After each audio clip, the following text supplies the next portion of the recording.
Hello दोस्तों, तो कैसे हैं आप सब। आशा करता हूँ कि आप सब अच्छे होंगे। आज की स्टडी भी बहुत ही अच्छे से चल रही होगी।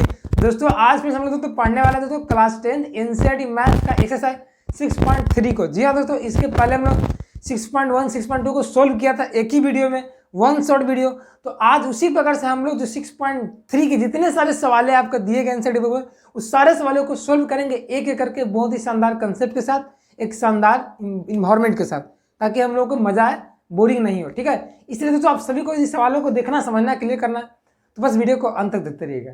वीडियो अच्छा लगे तो वीडियो को लाइक कर दीजिएगा। चलिए शुरुआत करते हैं आज के नए क्लास को, है ना। तो इसके पहले हम जितने सारे सवालों को हल किए, चैप्टर को 5 को 4 को 3 को 2 को 1 को, वैसा ही आज भी होने वाला है। ठीक है, हम लोग को तो 6.3 जितने सारे सवाल है सब हल करेंगे। और इसमें जितने सवाल है ना फ्रेंड्स, आपको बहुत इंपॉर्टेंट सवाल है, आपको हार्ड भी है, मॉडरेट भी है, और सारे सवाल आपको एग्जाम में आते हैं। ये जो एक्सरसाइज 6.3 है, ऐसा आपका जो एक्सरसाइज है जिससे ज़्यादा सवाल आपको एग्जाम में आते हैं, ऑब्जेक्टिव और सब्जेक्टिव दोनों टाइप के। और ज्योमेट्री का, तो ज्योमेट्री बच्चों को हार्ड लगता है, इसलिए आप आराम से क्लास को देखिए, स्किप मत करिए, आपको सारा समझ में आ जाएगा, आसानी से आ जाएगा। ठीक है, आप भले ही कुछ नहीं जानते ज्यामिति के बारे में, फिर भी मैं आपको समझा दूंगा ऐसा कि आपको समझ में आ जाएगा। ठीक है, 0 लेवल से चलूंगा। चलिए शुरुआत करते हैं क्लास को। तो देखते हैं पहला प्रश्न को क्या कहता है, सबसे फर्स्ट नंबर।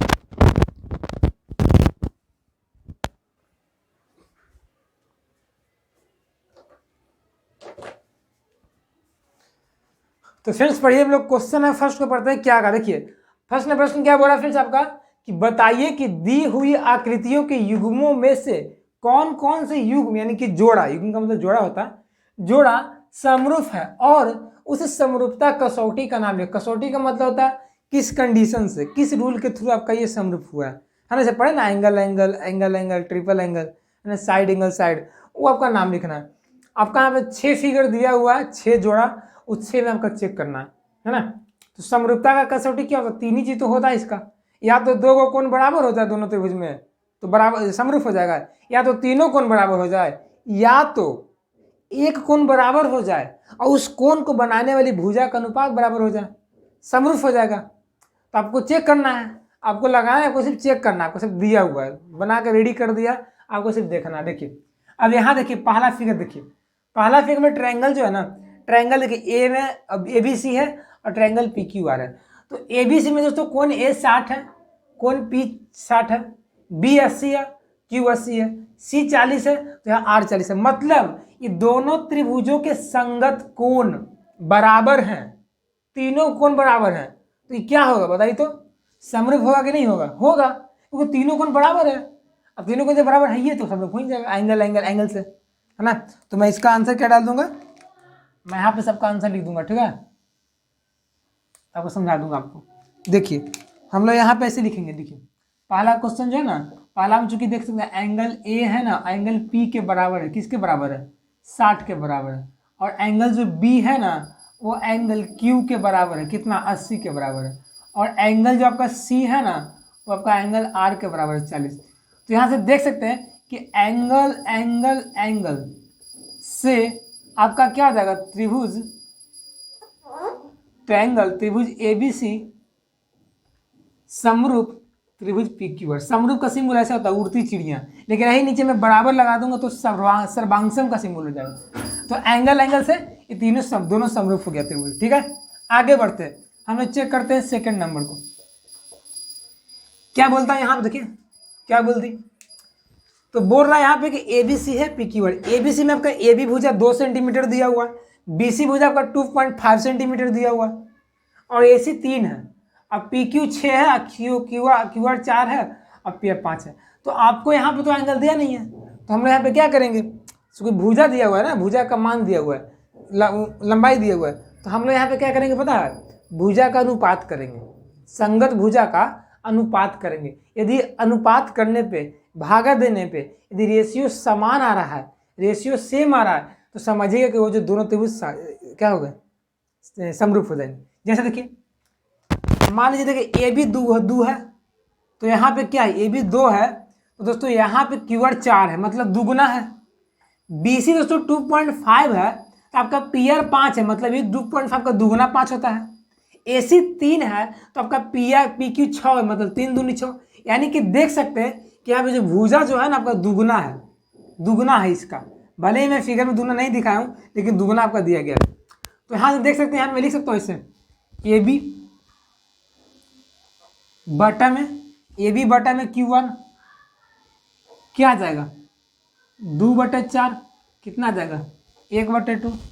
उसी तरीके से मैं यदि निकालूँ BC बटा में 2.5 तब 5 है ना, तो BC बटा PR निकालूँ तो क्या आ जाएगा 2.5 बटा में 5, यानी कि यहाँ भी आपका 1/2 ही आ रहा है।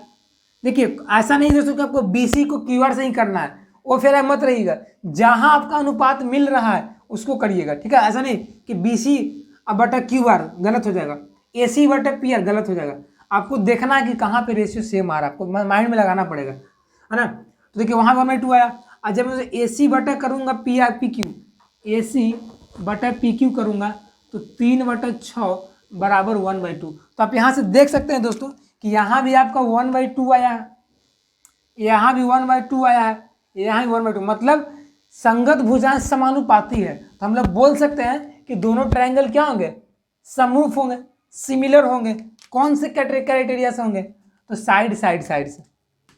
तो बोल सकता हूँ साइड से triangle ABC similar triangle PQR।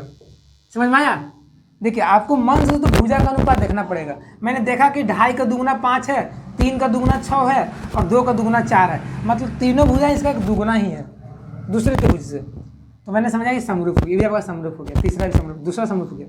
Third number LMP triangle दिया गया, DEF ट्रायंगल दिया गया। यहाँ देखिए, यहाँ दिमाग लगाना है आपको, यहाँ मिस्टेक हुआ, ठीक है दोस्तों। यहाँ पे आपका 70 डिग्री ही हो जाएगा। देखिए अब LMP है और DEF है, दोनों को देखना समरूप है कि नहीं है। तो यहाँ पे तो आपका एक एंगल तो सेम है, 70 डिग्री यहाँ भी है, 70 डिग्री यहाँ भी है, सही बात है। अब 70 डिग्री को दोस्तों, 70 डिग्री को दोस्तों बना कौन रहा है, देखिए तो 70 डिग्री को कौन कौन सा भुजा बना रहा है, कौन बना रहा है आपका 2.7 बना रहा है, 3 बना रहा है।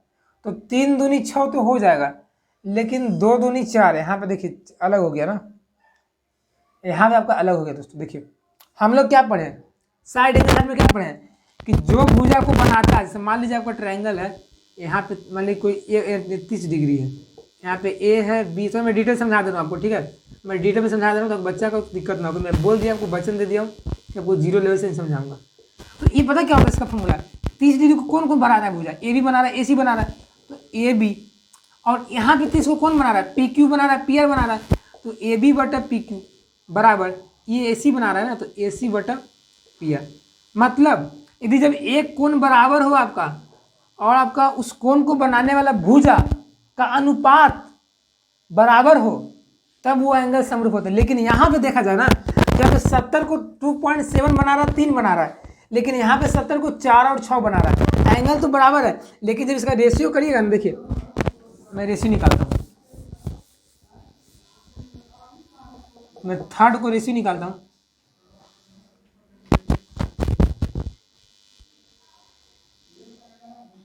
कोण L और कोण D तो बराबर है 70 डिग्री, सही है। अब देखिए L को बना कौन रहा है, ML बना रहा है, यहाँ पे 70 कौन बना रहा है, DF बना रहा है। तो हम ML और D का रेशियो करते हैं ML बटा DL, कितना जाएगा 2.7/4। और करिए, इस 70 को कौन बना रहा है, LP बना रहा है और DF बना रहा है, तो LP बटा DF, LP और DF कर देंगे रेशियो, तो 3/6, 1/2 यहाँ पे आ गया। लेकिन यहाँ पे 1/2 इवन नहीं किया तो गलत हो गया ना, यहाँ पे नहीं आया। अब लेके सर यहाँ पे 2 को नहीं रखेंगे 2.7 की जगह पे, तब तो आ जाएगा, नहीं गलत हो जाएगा। जिस एंगल को बना रहा है उसी को रखना है। तो जिस एंगल को बना रहा था भुजा LM और LP, तो मैंने इसका रेशियो किया, तो चूंकि बराबर नहीं आया तो आपका समरूप नहीं होगा, है ना। लेकिन यदि यहाँ पे आ जाता 1/2 तो समरूप हो जाता, तो ये आपका समरूप नहीं है। तो थर्ड को लिख दीजिए, थर्ड में आप समरूप, थर्ड में आपका ट्रायंगल समरूप नहीं होगा। चलिए फोर्थ में आते हैं। फोर्थ में यहाँ आपका 70 डिग्री हो जाएगा, ठीक है, यहाँ छूट गया। अब देखिए दोस्तों, यहाँ पे आपका भी वही कांड हो गया है। यहाँ पे क्या कांड हुआ है, 70 को बना रहा है 2.5 और 5 बना रहा है। यहाँ पे 70 को कौन बना रहा है, 10 बना रहा है, 6 बना रहा है। अब रेशियो करिएगा तो बराबर इक्वल आएगा ही नहीं आएगा, आएगा नहीं आएगा। देखिए हम यहाँ पे यदि करता हूँ, पहले तो कोण एम और कोण पी तो बराबर है, कोण एम और क्यू बराबर है 70 डिग्री के। अब एम को बना कौन रहा है, कौन कौन भुजा बना रहा है, एम और ए पी क्यू, क्यू को एम एन बना रहा है और आपका एल एम बना रहा है, यहाँ पी क्यू बना रहा है, क्यू आर बना रहा है। तो इसका रेशियो करिए तो एम एन बटा में पी क्यू, तो एम एन बटा पी क्यू करिए कितना आ जाएगा 2.5 अपॉन में 6, और करिए M L upon M L का रेशियो और इसका क्यू आर का रेशियो, तो 5/10 आपका 1/2। तो यहाँ से दोस्तों देख सकते हैं कि आपका यहाँ पे एंगल तो बराबर है ही है, लेकिन जब भुजा का अनुपात कर रहे हैं तो अलग अलग आ रहा है, यहाँ पे 1/2 यहाँ पे आ रहा है, यानी कि ये भी आपका समरूप नहीं होगा। आपका जो चौथा जो फिगर है आपका ये भी समरूप नहीं होगा, ये भी आपका तीसरा जो है समरूप नहीं होगा। थोड़ा सा गलती हो गया, यदि यहाँ पे 3 दे देता ना तो हम लोग को हो जाता समरूप, यहाँ पे 3 दे देता तो 3 दूनी 6, 5 दूनी 10 हो जाता। कोई दिक्कत, इसको नोट करिए ताकि मैं आगे के 2 प्रश्नों को सोल्व कराता हूँ। नोट करिए, आगे बढ़ते तो हम लोग करते हैं क्वेश्चन नंबर 5 को सोल्व करते हैं। ठीक है, यहाँ तक कोई दिक्कत नहीं हो रहा है किसी को, कुछ नहीं होना चाहिए, बस आपको 3 याद रखे क्राइटेरिया समरूप होने का, आपको समझ में आ जाएगा। और मैं बता दूं आपको कि जितना सारा चैप्टर में सवाल आएगा ना 6.3 में, सारा का सवाल सोल्व होगा आपका, तो वही 3 आपका क्राइटेरिया होगा, देख लीजिएगा। आपके सामने ही करूंगा मैं, ठीक है, उस 3 के छोड़कर मैं कुछ से नहीं करूंगा, सारा सवाल हल कर दूंगा बस वही 3 से। 5वां ये बोल रहा 2.5 है, 3 है, 6 है, 5 है, तो दिमाग तो आपको आ गया होगा कि सर यहाँ पे दुगना है, 2.5 का दुगना 5, 3 का दुगना 6, मतलब भुजा का अनुपात तो सेम आ रहा है, दुगना दुगना है, एंगल भी सेम आ रहा है, लेकिन यहाँ पे देखिए कितना बड़ा पाप किया गया है एनसीईआरटी के द्वारा। क्या पाप है यहाँ पे देखिए, 80 को बना कौन रहा है भुजा, 80 डिग्री एंगल कौन कौन बना रहा है भुजा, ए बी बना रहा है और ए सी बना रहा है। यहाँ पे कौन बना रहा है, ई एफ बना रहा है और आपका डी एफ बना रहा है। अब बताइए दोस्तों, यहाँ पे ए सी है ना, तो ए सी यहाँ पे दिया हुआ है, ये नहीं है, आप रेशियो किससे करिएगा, ए सी का रेशियो करिएगा ना। आप रेशियो करने जाइएगा तो पहले तो लिखिएगा कि कौन ए और कौन आपका एफ से बराबर है 80 डिग्री के, सही बात है। आप सर ए को एफ को बना कौन रहा है, तो ए बी बना रहा है, तो ए बी कर देंगे बट्टा में, ए बी के बट्टा में क्या कर देंगे 6 कर देते हैं, है ना, माने 5 यहाँ डी एफ करते हैं, डी एफ हो जाएगा, दुगना हो जाएगा, तो आपका 2.5/5 बराबर 1/2। आगे बढ़ते हैं, अब जो कि 80 को ए सी बना रहा है, एक भुजा ए सी बना रहा है ना, तो हम लोग यहाँ पे रेशियो ए सी का करेंगे ना कि बी सी का करेंगे। हाँ समझे बात को, 80 डिग्री को बना रहा है ए सी भुजा ना, तो ए सी बटा करेंगे हम लोग, ए सी बटा क्या करेंगे हम लोग ई एफ करेंगे। तो ए सी तो पता नहीं है हमको और ई एफ हमको पता है 6, तो कभी रेशियो सेम आएगा। आपको बच्चा पता क्या करेगा, 3 कर देगा, यहाँ पे 3/6 कर देगा 1/2, अब मार देगा कि समरूप है, लेकिन आपका आंसर गलत हो जाएगा, क्योंकि आपको देखना है कि उस एंगल को कौन भुजा बना रहा है। हम लोग रेशियो उसी भुजा को करते हैं, अपने मन से नहीं कर देंगे। 2.5/5 1/2, 3/6 1/2, एंगल बराबर समरूप नहीं, देखना है कि एंगल कौन बना। यहाँ तो सही था, यहाँ तो बना दिया, ये भुजा ही बना दिया, लेकिन यहाँ पे बना रहा है ए सी और ए बी बना रहा है, इसलिए आपका ये रेशियो ये भी आपका समरूप नहीं होगा, ये भी आपका समरूप नहीं होगा। ये जो ट्रायंगल है आपका 5वां नंबर, ये आपका समरूप नहीं होगा। 6ठा नंबर, ये देखिए क्या कांड किया आपका, ये डी ई एफ लिखा हुआ है, पी क्यू आर लिखा हुआ है, डी ई एफ है आपका, पी क्यू आर लिखा हुआ है। तो देखिए आपका डी का मान 70 दिया गया है और आर का मान 70, यानी कि डी और आर आपका बराबर है, कौन डी और कौन आर 70 के बराबर है। आगे बढ़ते, कौन आपका ई दिया हुआ है, यहाँ पे कौन आपका क्यू है आपका 80 डिग्री बराबर है। तो हम सब जानते हैं कि जब भी किसी ट्रायंगल के मिनिमम 2 कोण यदि बराबर हो रहा है तो ट्रायंगल जो होगा समरूप हो जाएगा। तो हम लोग यहाँ से बोल सकते हैं कि एंगल क्राइटेरिया से आपका जो ट्रायंगल जो ए बी सी है, sorry triangle D E F है, वो ट्रायंगल पी क्यू आर के क्या है, सिमिलर है। ये चीज़ तो बोल सकते हैं, हम लोग को अधिकार मिला हुआ है, हम लोग ये कर देंगे। तो ये आपका जो ट्रायंगल है ना आपका समरूप ये होगा, इसका आंसर होगा हाँ, इसका आंसर क्या होगा हाँ होगा, यानी कि पहला दूसरा और छठा आपका समरूप है, उसको छोड़ करके तीनों आपका समरूप नहीं है। तो इस तरीके से हम लोग समरूप का कंसेप्ट, ये देखिए बहुत ही खूबसूरत एनसीईआरटी का जो राइटर बहुत ही खूबसूरत है। ये सवाल आपको शुरुआत में इसलिए दे दिया है ना ताकि आप समरूपता के कंसेप्ट को, समरूपता के रूल को आसानी से समझ जा, क्योंकि इतना जो बच्चा 6 सवाल को हल कर देगा ना अपने मन से, वो मेरा आसान पूर्ण विश्वास है उसके आगे के सारे सवाल उसको समझ में आ जाएंगे, क्योंकि इसी तीनों पे बेस है आपका, यही तीनों का क्राइटेरिया पे बेस है। इसको नोट करिए ताकि मैं आगे के सवालों को सोल्व करता हूँ। तो दोस्तों हम लोग आगे बढ़ते पढ़ते क्वेश्चन नंबर 2 और क्वेश्चन नंबर 3 को। पहले 2 को हल करते हैं, सवाल बहुत अच्छा है, ये हमें आता है, ठीक है। प्रश्न क्या बोलते हैं 2 नंबर कि ट्रायंगल ओडीसी समरूप, इसका सिंबल मतलब समरूप होता है, समरूप है ट्रायंगल ओबीए के। तो बोल रहा है कि बीओसी इक्वल आपका 125 डिग्री और angle CDO equal to 70 degree है, तो angle DOC comma angle DCO और एंगल ओएबी ज्ञात करें। आपको ये सब कोण का मान निकालता है, कोण डीओसी, कोण डीसीओ, कोण ओएबी मान निकालना है। आपका फिगर ये दे दिया है ना, ये आपका निकालना है, तो नहीं निकल जाएगा, निकल जाएगा। क्या करते हैं, सोल्व करते हैं। पहले करते हैं क्वेश्चन नंबर 2 को सोल्व। मैं यहाँ पे लिख देता हूँ क्वेश्चन नंबर 2 का सॉल्यूशन। देखिए पहले मैं फिगर यहाँ पे कौन ड्रा कर लेता हूँ, ठीक है, क्योंकि इससे आपका बन जाएगा। देखिए ड्रा करने के लिए क्या करूँगा, मैं यहाँ पे ऐसे करूँगा, 2 पैरेलल लाइन खींचूंगा, यहाँ से ऐसे जाएगा, यहाँ से ऐसे जाएगा, यहाँ से आपका क्या है ए बी है, और वहाँ क्या आपका सी डी है, यहाँ पे आपका ओ है, वहाँ पे आपका कितना डिग्री है 70 डिग्री है, यहाँ पे कितना आपका 125 डिग्री। बोल क्या रहा है, बोल रहा है कि किसका मान निकालना है, यानी कि आपका सारा एंगल का मान निकालना है ना। ओ ए बी निकालना ही है आपका, ओ बी ए निकालना ही है, ओ ए बी निकालना है, D C O D O सी, हाँ चाहिए। आपका ए वाला मान निकालना है, आपका ए वाला मान निकालना है, और आपका क्या निकालना है, हाँ आपका ये वाला मान निकालना, ओ ए बी ना। अब देखिए कैसे निकलेगा, देखिए पहले तो बोला कि समरूप है, तो मैं यहाँ पे लिख दूंगा चूंकि ट्रायंगल ओ डी सी समरूप है ट्रायंगल ओ बी ए के। अब हम सब जानते हैं दोस्तों कि जब ट्रायंगल समरूप होता है तो क्या होता है बताइए, उसका कोण बराबर होता है ना, उसका एंगल तो बराबर नहीं होता। तो समरूप होता है दोस्तों, तो क्या करेंगे, ये देखिए ये वाला क्या होगा, ये कोण जो आपका क्या है ओ डी सी है, वो बराबर होगा ना, किसके बराबर होगा, इसके बराबर होगा, है ना।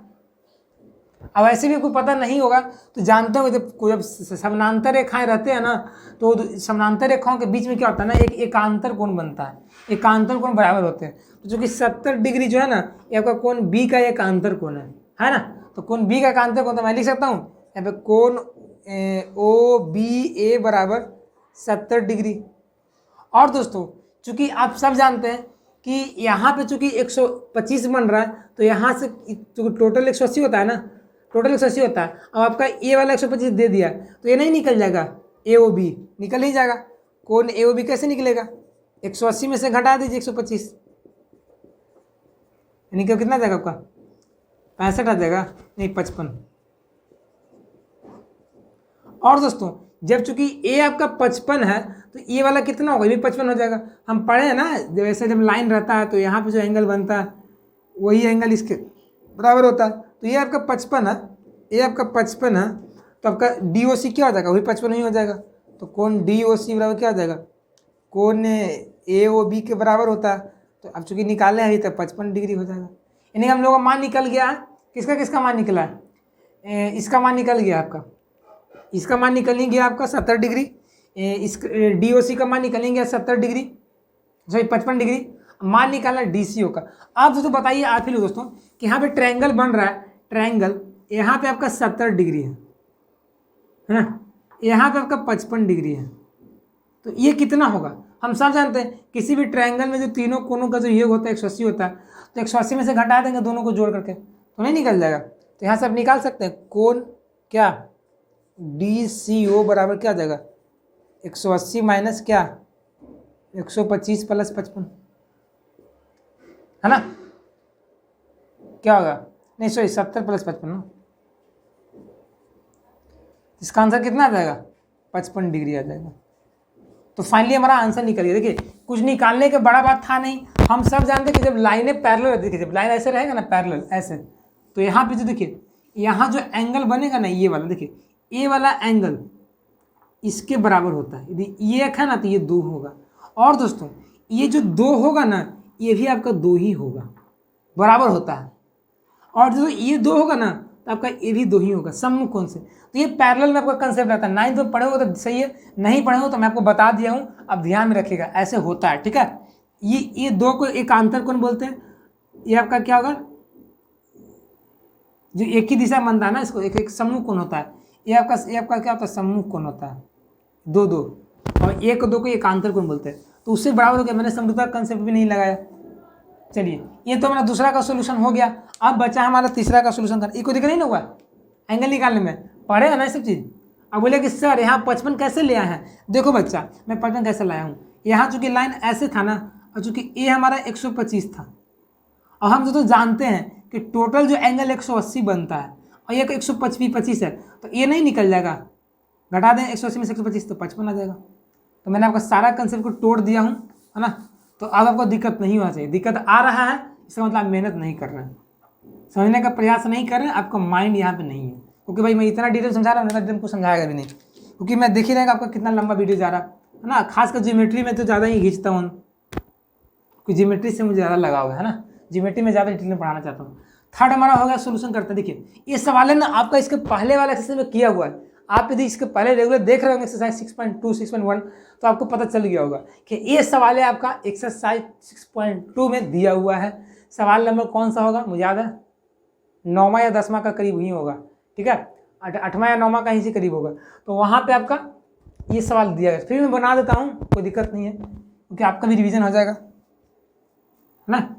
देखिए क्या बोला है कि समलंब चतुर्भुज ABCD है। तो मैं यहाँ पे क्या करूँगा, समलंब चतुर्भुज ABCD मान लूंगा। ABCD बोल रहा है कि उसका बीच AB पैरेलल होता है। सब जानते हैं कि समलंब चतुर्भुज में AB पैरेलल होता है CD के, लेकिन BC पैरेलल नहीं होता AD के, ये जानते हैं हम लोग। जैसे विकर्ण AC और BD, AC विकर्ण बना दे, मिला दीजिए इसको, विकर्ण बन जाएगा। यहाँ से मिला विकर्ण बन जाएगा। ये O पे काट दे रहा है, काट दिया। बोला कि 2 त्रिभुज की समरूपता कसौटी का प्रयोग करते हुए दर्शाइए कि AO बटा OC बराबर OB बटा OD। ये आपको प्रूव करना है। इसका रेशियो इसके रेशियो के बराबर होना चाहिए, इसे प्रूव करना है। आपका एक बात बोल दिया समरूपता कसौटी का प्रयोग करके। तो कैसे करेंगे, देखिए पहले चलेंगे ट्रायंगल AOB तथा ट्रायंगल COD में। देखिए दोस्तों, चूंकि जो पैरेलल है, तो जब पैरेलल रहता है ABCD का कंसेप्ट, तो हम लोग पैरेलल में क्या लगाते हैं, वही कंसेप्ट लगाते हैं, जैसे एकांतर कोण, सम्मुख कोण वगैरह देखते हैं, है ना। तो चूंकि यहाँ पे पैरेलल है, तो देखिए दोस्तों यहाँ पे जो ये ट्रायंगल जो AOB है ना इसमें, और एक ट्रायंगल आपका ये जो ODC बड़ा वाला है ना, ये दोनों में चलिए। तो यहाँ देखिएगा कि ये जो एंगल जितना होगा, यही एंगल तो इतना होगा, है ना। और दोस्तों चूंकि पैरेलल है ना, तो जो एंगल इतना ये होगा ना, वही एंगल आपका ये होगा, कोई दिक्कत। और दोस्तों आपका जो एंगल ये होगा ना, आपको वही एंगल तो यहाँ पे भी होगा। बात समझ आया, बात समझ में आया कि नहीं आया, पहले हमको ये बताइए। ये आपका कंसेप्ट लग रहा है किसका, पैरेललिज्म का। जब पैरेलल रहते हैं तब का लगता है, ठीक है। तो मैं यहाँ पे लिख सकता हूँ क्या, यहाँ पे क्या लिखूंगा, एंगल AOB बराबर एंगल COD। कैसे, सम्मुख कोण से। ये हो गया। और दोस्तों ये जो एंगल होगा ये आपका किसके बराबर होगा, ये एंगल इसके बराबर होगा। तो यहाँ पे मैं लिख सकता हूँ एंगल OAV बराबर एंगल OCD, किससे, एकांतर कोण से, कोई दिक्कत। और दोस्तों यहाँ पे एंगल आपका जो क्या आया है, एक और ये ले लिया ना, B ले लेता हूँ, तो OBA बराबर एंगल, इस ट्रायंगल में क्या आ जाएगा, ये जो B जो होगा इसके बराबर हो जाएगा। तो एंगल क्या हो जाएगा, ODC हो जाएगा, एकांतर कोण से। तो यहाँ से दोस्तों एंगल एंगल एंगल से जो आपका जो ट्रायंगल होगा आपका समरूप हो जाएगा। Triangle AOB similar triangle COD, ये आपका समरूप हो गया, है ना। अब दोस्तों समरूप जब हो जाता है दोस्तों, तो हम सब क्या जानते हैं कि समरूप होने पे क्या होता है, उसके संगत भुजाएं समानुपाती होते हैं। तो चूंकि AOB का संगत भुजा COD के संगत भुजा के बराबर होगा, तो AOB का संगत भुजा लीजिए, तो ये छोटा ट्रायंगल ए ओ बी का संगत भुजा एओ है, बट अब इसका संगत भुजा ओसीडी में क्या होगा, ये वाला होगा ना, बराबर ये ओ बी ले लीजिए इस छोटा वाला त्रिभुज का भुजा, अब बड़ा वाला का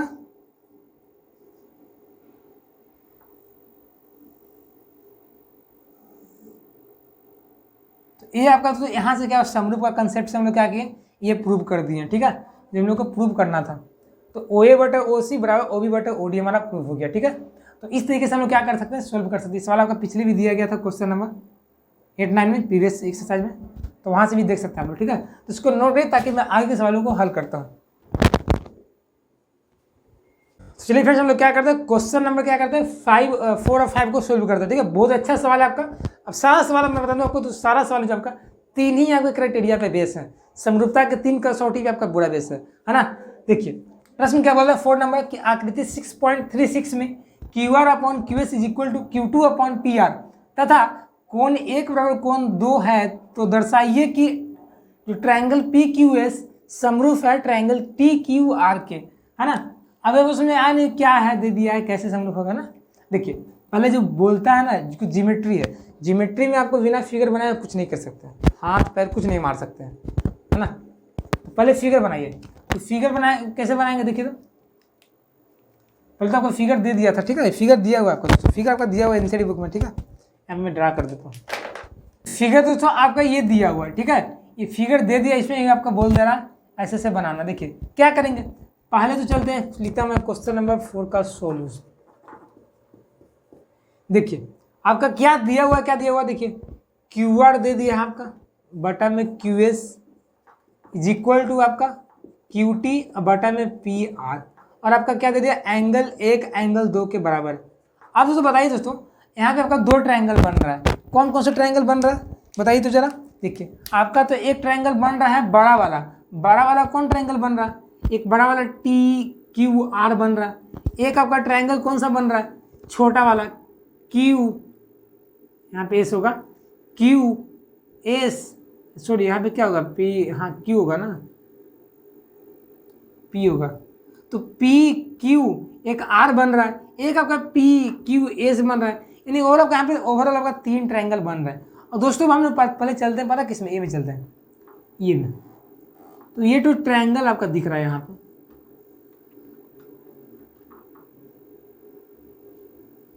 हरा वाला, इसमें देखिए दोस्तों आपका एंगल बराबर है, यहाँ एंगल 1 और एंगल 2 बराबर आपका दे दिया।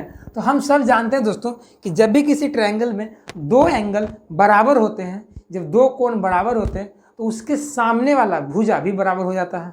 ये 9th में पढ़े थे हम लोग। मतलब कि कोण 1 और कोण 2 बराबर है PQR में, तो कोण 1 के सामने वाला भुजा PR, कोण 2 के सामने वाला भुजा PQ बराबर हो जाएगा, है ना।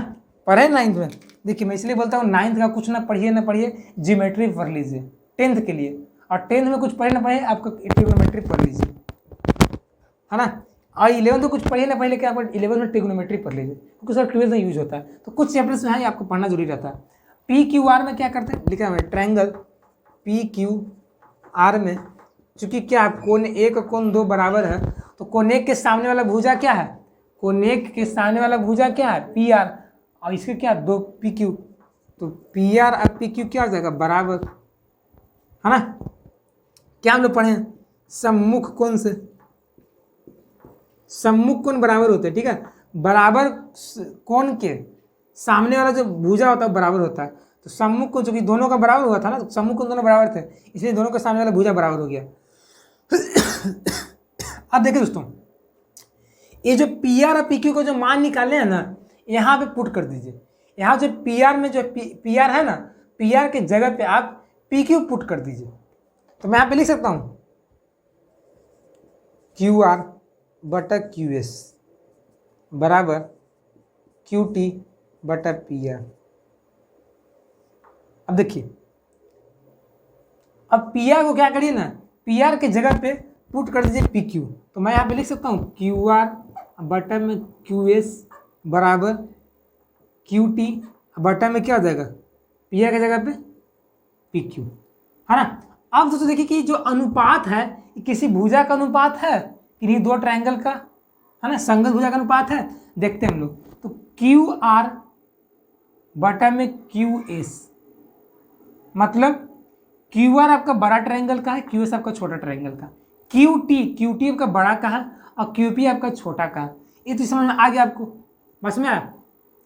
क्यू टी आपका बड़ा का है, क्यू पी आपका छोटा वाला का है। क्यू आर आपका बड़ा का है, क्यू एस आपका छोटा का है। तो किसका छोटा का है? ये आपका इसका। क्यू एस किसका भुजा है? क्यू एस आपका किसका भुजा है? इस ट्रायंगल का भुजा है, पी क्यू एस का भुजा है ना। तो यहाँ से दोस्तों देख सकते हैं, यहाँ जो संगत भुज समानुपाती हो गया ना, तो यहाँ पे मैं क्या करूंगा, देखिए, चूंकि क्यू आर बटे क्यू एस, क्यू आर बड़ा त्रिभुज का भुजा है, क्यू एस छोटा का है, और क्यू टी बटा पी क्यू, इसलिए ट्रायंगल जो होगा, बड़ा वाला ट्रायंगल हमारा कौन सा है, देखिए।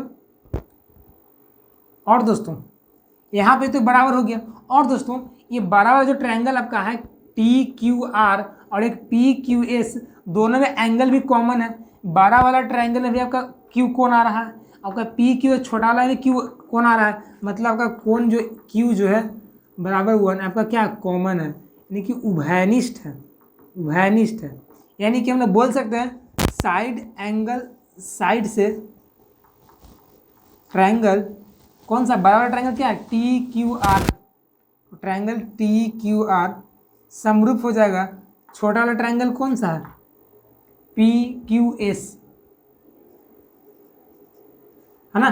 प्रूफ क्या करना था हम लोग का, प्रूफ हम लोग को P Q S T Q, हाँ ये प्रूफ करना था, ये प्रूफ हो गया। आप समझिए कैसे प्रूफ हुआ, देखिए कुछ समझ में आया कैसे प्रूफ हुआ, देखिए ये सब तो समझ आ गया, यहाँ तक समझ आ गया। अब यहाँ पर आपको चलो कैसे हो गया, देखिए हम लोग कीवर्ड क्या, कीवर्ड यहाँ से बड़ा वाला, कीवर्ड आपका बड़ा वाला का, क्यू एस छोटा वाला का, क्यू टी बड़ा वाला का, पी क्यू या क्यू पी छोटा वाला का, यानी कि छोटा वाला इनकी किसी त्रिभुज का भुजा है ना, तो पी क्यू एस का भुजा है, और यहाँ पे एंगल 1 बन रहा है, तो इसमें भी एंगल 1 है, अब बड़ा वाला में भी एंगल 1 है, यानी कि कॉमन है। तो साइड एंगल साइड से तो दोनों त्रिभुज समरूप हो गया, बड़ा वाला छोटा वाला, ये हम लोग को प्रूफ करना था, ठीक है।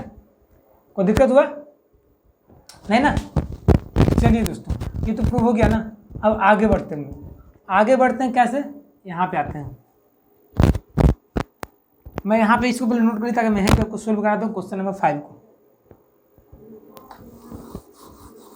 चलिए नोट हो गया ना। अब मैं यहीं पे कराता हूँ क्वेश्चन नंबर 5 का सॉल्यूशन। क्वेश्चन नंबर 5 का सॉल्यूशन। 5 प्रश्न क्या बोल रहा है कि ट्रायंगल पी क्यू आर की भुजाएं पी आर और क्यू आर पर स्थित बिंदु एस और टी इस प्रकार है कि कोण पी बराबर कोण आर टी एस। तो बताइए कि आर पी क्यू ट्रायंगल समरूप है आर टी एस के। तो पहले फिगर ड्रा कर लेते हैं। कैसा ट्रायंगल पी क्यू आर, क्या बोल रहा है, पी आर और क्यू आर पर भुजा कौन सा बिंदु है, पी आर पे एस है और क्यू आर पे टी है। तो पी आर पे एस है तो एस, और क्यू आर पे क्या है, टी है। यहाँ पे मैं यहाँ से दोनों को मिला देता हूँ, मिला दिया। मिलाने के बाद क्या बोल रहा है कि एंगल पी जो है एंगल आर टी एस के बराबर है। ये जो एंगलवा यहाँ जो बन रहा होगा ना एक, वो एंगलवा आर टी एस के बराबर है, आर टी एस इसके बराबर है, यानी कि यहाँ भी एक ही हो जाएगा, ये बोल रहा है, ठीक है। और दोस्तों आप बताइए, फिर बोल रहा है कि ट्रायंगल आर पी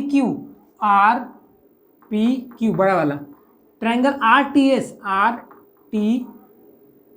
एस छोटा वाला, दोनों समरूप होगा, ये बोल रहा है। तो हम लोग तो चलते हैं ट्रायंगल दोनों में। ट्रायंगल बड़ा वाला कौन है, पी क्यू आर, तथा ट्रायंगल छोटा वाला आर टी एस। कुछ कॉमन दिख रहा है, बताइए तो कुछ कॉमन दिख रहा था, दिख रहा है कॉमन, दिख रहा होगा क्या, तो कॉमन दिख रहा होगा। पहला तो इस छोटा वाला ट्रायंगल का कोण एक बड़ा वाला ट्रायंगल का कोण 1 के बराबर है। तो हम बोल सकते हैं कोण आर टी एस बराबर कोण आर पी क्यू, ये बराबर है, कुछ दिया हुआ ही था आपका, है ना, दिया हुआ था। आगे बढ़ते हैं, देखिए छोटा वाला ट्रायंगल का ये जो कोणवा आर है ना, आपका बड़ा वाला के लिए भी आर ही होगा, क्योंकि कॉमन है।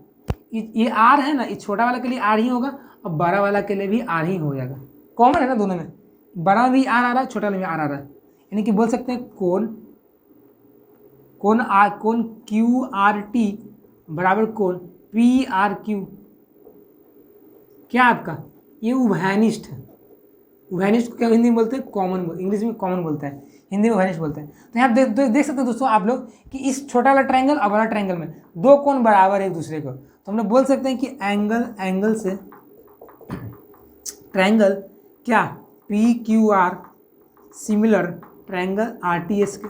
बड़ा वाला ट्रायंगल पी क्यू आर समरूप है ट्रायंगल आरटीएस के। कैसे समरूप हुआ? कि इसके दो कोण बराबर थे, पहला तो क्वेश्चन में दे दिया था बराबर था, और एक आपका कॉमन दोनों में था आर, तो आपका समरूप हो गया। इस तरह से आपका क्वेश्चन बनेगा, एग्जाम में आएगा तब। तो यहाँ पर देखिए सकते कि मैं सारा में कुछ अलग चीज़ यूज नहीं कर रहा हूँ, बस एक ही कंसेप्ट यूज कर रहा हूँ, angle, side angle, triple angle, इस सबसे आपका सोल्व हो जा रहा है क्वेश्चन।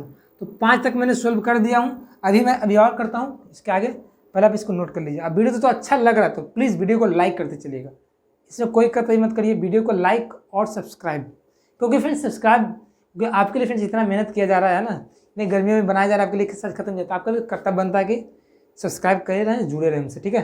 और आपको सारा तैयारी फ्री में हो जाएगा हमारे साथ।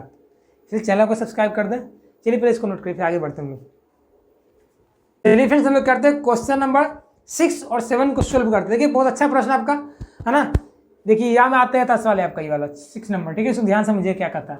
देखिए प्रश्न बोल रहा है कि आकृति 6.37 में यदि ट्रायंगल ABE बराबर के ऊपर उड़ती चिड़िया रहेगा, मतलब समझिए कि सर्वांगसम का सिंबल है। वो किसका सिंबल है? सर्वांगसम का सिंबल है। मतलब ट्रायंगल ABE सर्वांगसम है त्रिभुज ACD के, है तो दर्शाइए कि त्रिभुज ADE समरूप है त्रिभुज ABC के।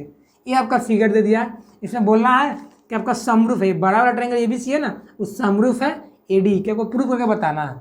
आपको दे दिया है कि ABE और ADC आपका क्या, आपका सर्वांगसम। सर्वांगसम मतलब सभी अंगों से बराबर, मतलब उसके सारे भुजाएं समानुपाती, उसके सारे कोण बराबर एक दूसरे के, दूसरे ट्रायंगल के। इसका मतलब ये होता है सर्वांगसम का मतलब होता है। तो हम लोग सोल्व करते हैं सर्वांगसम की मदद से, ठीक है। देखिए करते हैं, यहाँ पे लिखता हूँ मैं सॉल्यूशन, चूंकि लिख देता हूँ ट्रायंगल ABE सर्वांगसम ट्रायंगल ACD। अब जो सर्वांगसम होता है तो मतलब उसके सारे भुजाएं बराबर होते हैं, चलिए समानुपाती होते हैं, बराबर मतलब समानुपाती एक दूसरे के। तो यहाँ देखिए ट्रायंगल क्या है, एक छोटा ट्रायंगल क्या आपका ए, यहाँ देखिए मैं यहाँ पे कुछ कलर से करता हूँ तो आप समझ आ जाए कौन सा ट्रायंगल है। देखिए एक ट्रायंगल आपका ब्लू वाला मैं ड्रा कर रहा हूँ, एक ट्रायंगल ये बन रहा है और एक ट्रायंगल आपका यहाँ से बन रहा है ABE बन रहा है। आपका दो ट्रायंगल यहाँ पे बन रहा है, एक ये वाला बन रहा है, एक ये वाला बन रहा है। तो उसके भुजाओं को समानुपाती कर सकते हैं हम लोग, कर सकते हैं, क्योंकि दोनों त्रिभुज समरूप सर्वांगसम है। तो मैं लिख सकता हूँ ये ABE, मैंने यहाँ पे लिखे त्रिभुज ABE तथा त्रिभुज ADC में ABE को लिख सकता हूँ AB, इसका भुजा AB बटा ABE का भुजा बड़ा वाला AB हो गया और ADC का भुजा बड़ा AC हो गया। भाई यहाँ पे दो ट्रायंगल बना, देखिए मैं आपको समझ नहीं आया तो देखिए बता दूँ, यहाँ पे एक ऐसा ट्रायंगल बन रहा है ना, यहाँ पे एक आपका ऐसा ट्रायंगल बन रहा है, ऐसे किसी ट्रायंगल बन रहा है, यहाँ पे A है, यहाँ पे आपका B है और यहाँ पे E है, यहाँ पे आपका A है, यहाँ पे D है, यहाँ पे आपका C है। तो दोनों ट्रायंगल जो कि सर्वांगसम है, तो मतलब इसका बड़ा भुजा AB, इसका बड़ा भुजा AC, तो मैं लिख दूँ AB बटा AC, क्योंकि सर्वांगसम है तो मैं लिख ही सकता हूँ, ये हम लोग पढ़वे किए हैं। बराबर इसका कोई छोटा भुजा AE है, इसका छोटा भुजा AD है, तो मैं लिख सकता हूँ AD बटा AE, है ना, लिख सकता हूँ, लिख सकते हैं। और दोस्तों बताइए दोस्तों कि चूंकि सर्वांगसम तो कोण तो बराबर होगा ही होगा। अब ये चूंकि बराबर है, बराबर हो गया, हम लोग को प्रूव क्या करना है, हम लोग को प्रूव ये करना है कि जो AD ट्रायंगल है ना वो ABC के क्या होना चाहिए, समरूप। AD छोटा वाला ऊपर वाला ट्रायंगल है और ABC आपका बड़ा वाला ट्रायंगल है, तो हम चल सकते हैं त्रिभुज ADE तथा त्रिभुज ABC में चल सकता हूँ, चल सकता हूँ। तो देखिए तो आपका ADE और ABC में कुछ कॉमन दिख रहा है, देखिए यहाँ पे ये एंगल जो है ना आपका ADE में भी आ रहा है और यही एंगल आपका ABC में भी आ रहा है, मतलब ये कॉमन एंगल है। तो इसको मैं लिख सकता हूँ कोण DAE DAE is equal to BAC,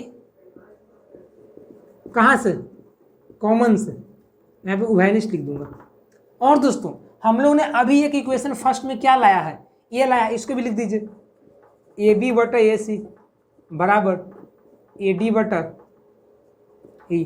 अब दोस्तों देखिए, अब यहाँ पे क्या हम लोग को आया है, देखिए AB बटा AC क्या है, AB बड़ा भुजा है, बड़ा त्रिभुज का, AC क्या है, बड़ा त्रिभुज का ये भुजा है, मतलब ये ए एंगल को कौन कौन भुजा बना रहा है, AB और AC, तो AB और AC का अनुपात हो गया। अब छोटा वाला त्रिभुज AD में कौन एंगल बना रहा है, ए को, AD बना रहा है और AE बना रहा है, तो इसका रेशियो हो गया। तो हम लोगों ने अभी पढ़ा था कि जब भी किसी त्रिभुज में एक कोण बराबर हो और उस कोण के बनाने वाली भुजा का अनुपात समान हो तो दोनों ट्रायंगल समरूप होते हैं। तो चूंकि यहाँ पे ए एंगल को बनाने वाला भुजा AB बटा AC बराबर इस एंगल को बनाने वाला भुजा AD बटा AE बराबर है, मतलब समरूप हो गया। तो हम लोग यहाँ पे लिख सकते हैं साइड एंगल साइड से क्या ट्रायंगल, कौन सा छोटा ट्रायंगल, बड़ा ट्रायंगल क्या है ABC, छोटा ट्रायंगल क्या है AD, ये समरूप हो गया। ये आपका क्या होगा, प्रूव हो गया। ये प्रूव करना था ना, तो आपका ये आंसर आ गया, आंसर आ गया। इस तरह से प्रूव होता है आपका, ठीक है, कोई दिक्कत नहीं ना हुआ। देखिए ये समरूपता का कसौटी होता है, एंगल को बनाने वाला भुजा का यदि रेशियो सेम आ रहा है तो समझिए कि वो आपका दोनों त्रिभुज समरूप होते हैं। तो यहाँ पे सेम था ना। चलिए आगे बढ़ते हैं, हम लोग करते हैं सोल्व। क्वेश्चन नंबर कौन सा, 7वां को, जो कि थोड़ा सा बड़ा आपको है, इसमें आपका 4-4 स्लॉट दे दिए हैं, 4-4 सेक्शन दिए हुए हैं, हम लोग को सोल्व करना तो हो जाएगा, कोई दिक्कत नहीं ना। देखिए पहले क्वेश्चन पढ़िए क्या कहता है। क्वेश्चन बोल रहा है कि ABC के शीर्ष लंब AD और C परस्पर बिंदु P पर प्रतिच्छेद करते हैं, नहीं काटते हैं एक दूसरे का, है ना। तो देखिए यहाँ पे AD है और C एक दूसरे को काट रहा है P पॉइंट पे। तो बोल रहा है कि दर्शाइए कि त्रिभुज AEP समरूप हो त्रिभुज CDP के। ऐसे आपको चारों त्रिभुज को बताना है, ठीक है।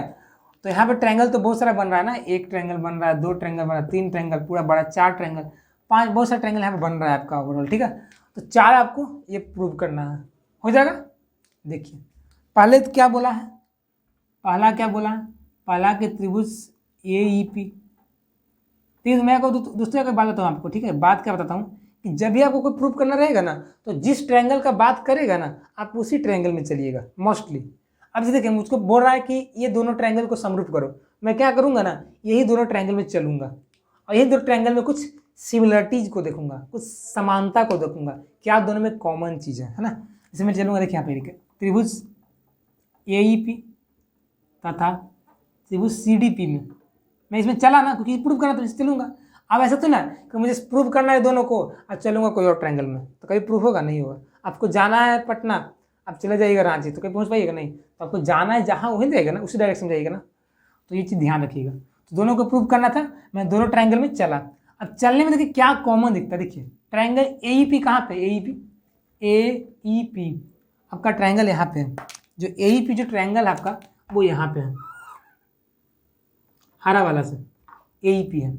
और CDP कहाँ पे, CDP ये छोटा वाला यहाँ पे CDP। अब कुछ कॉमन दिख रहा है, कॉमन तो दिख ही रहा होगा आप लोग को, भली बात है, इतना क्वेश्चन बना ही नहीं आप लोग।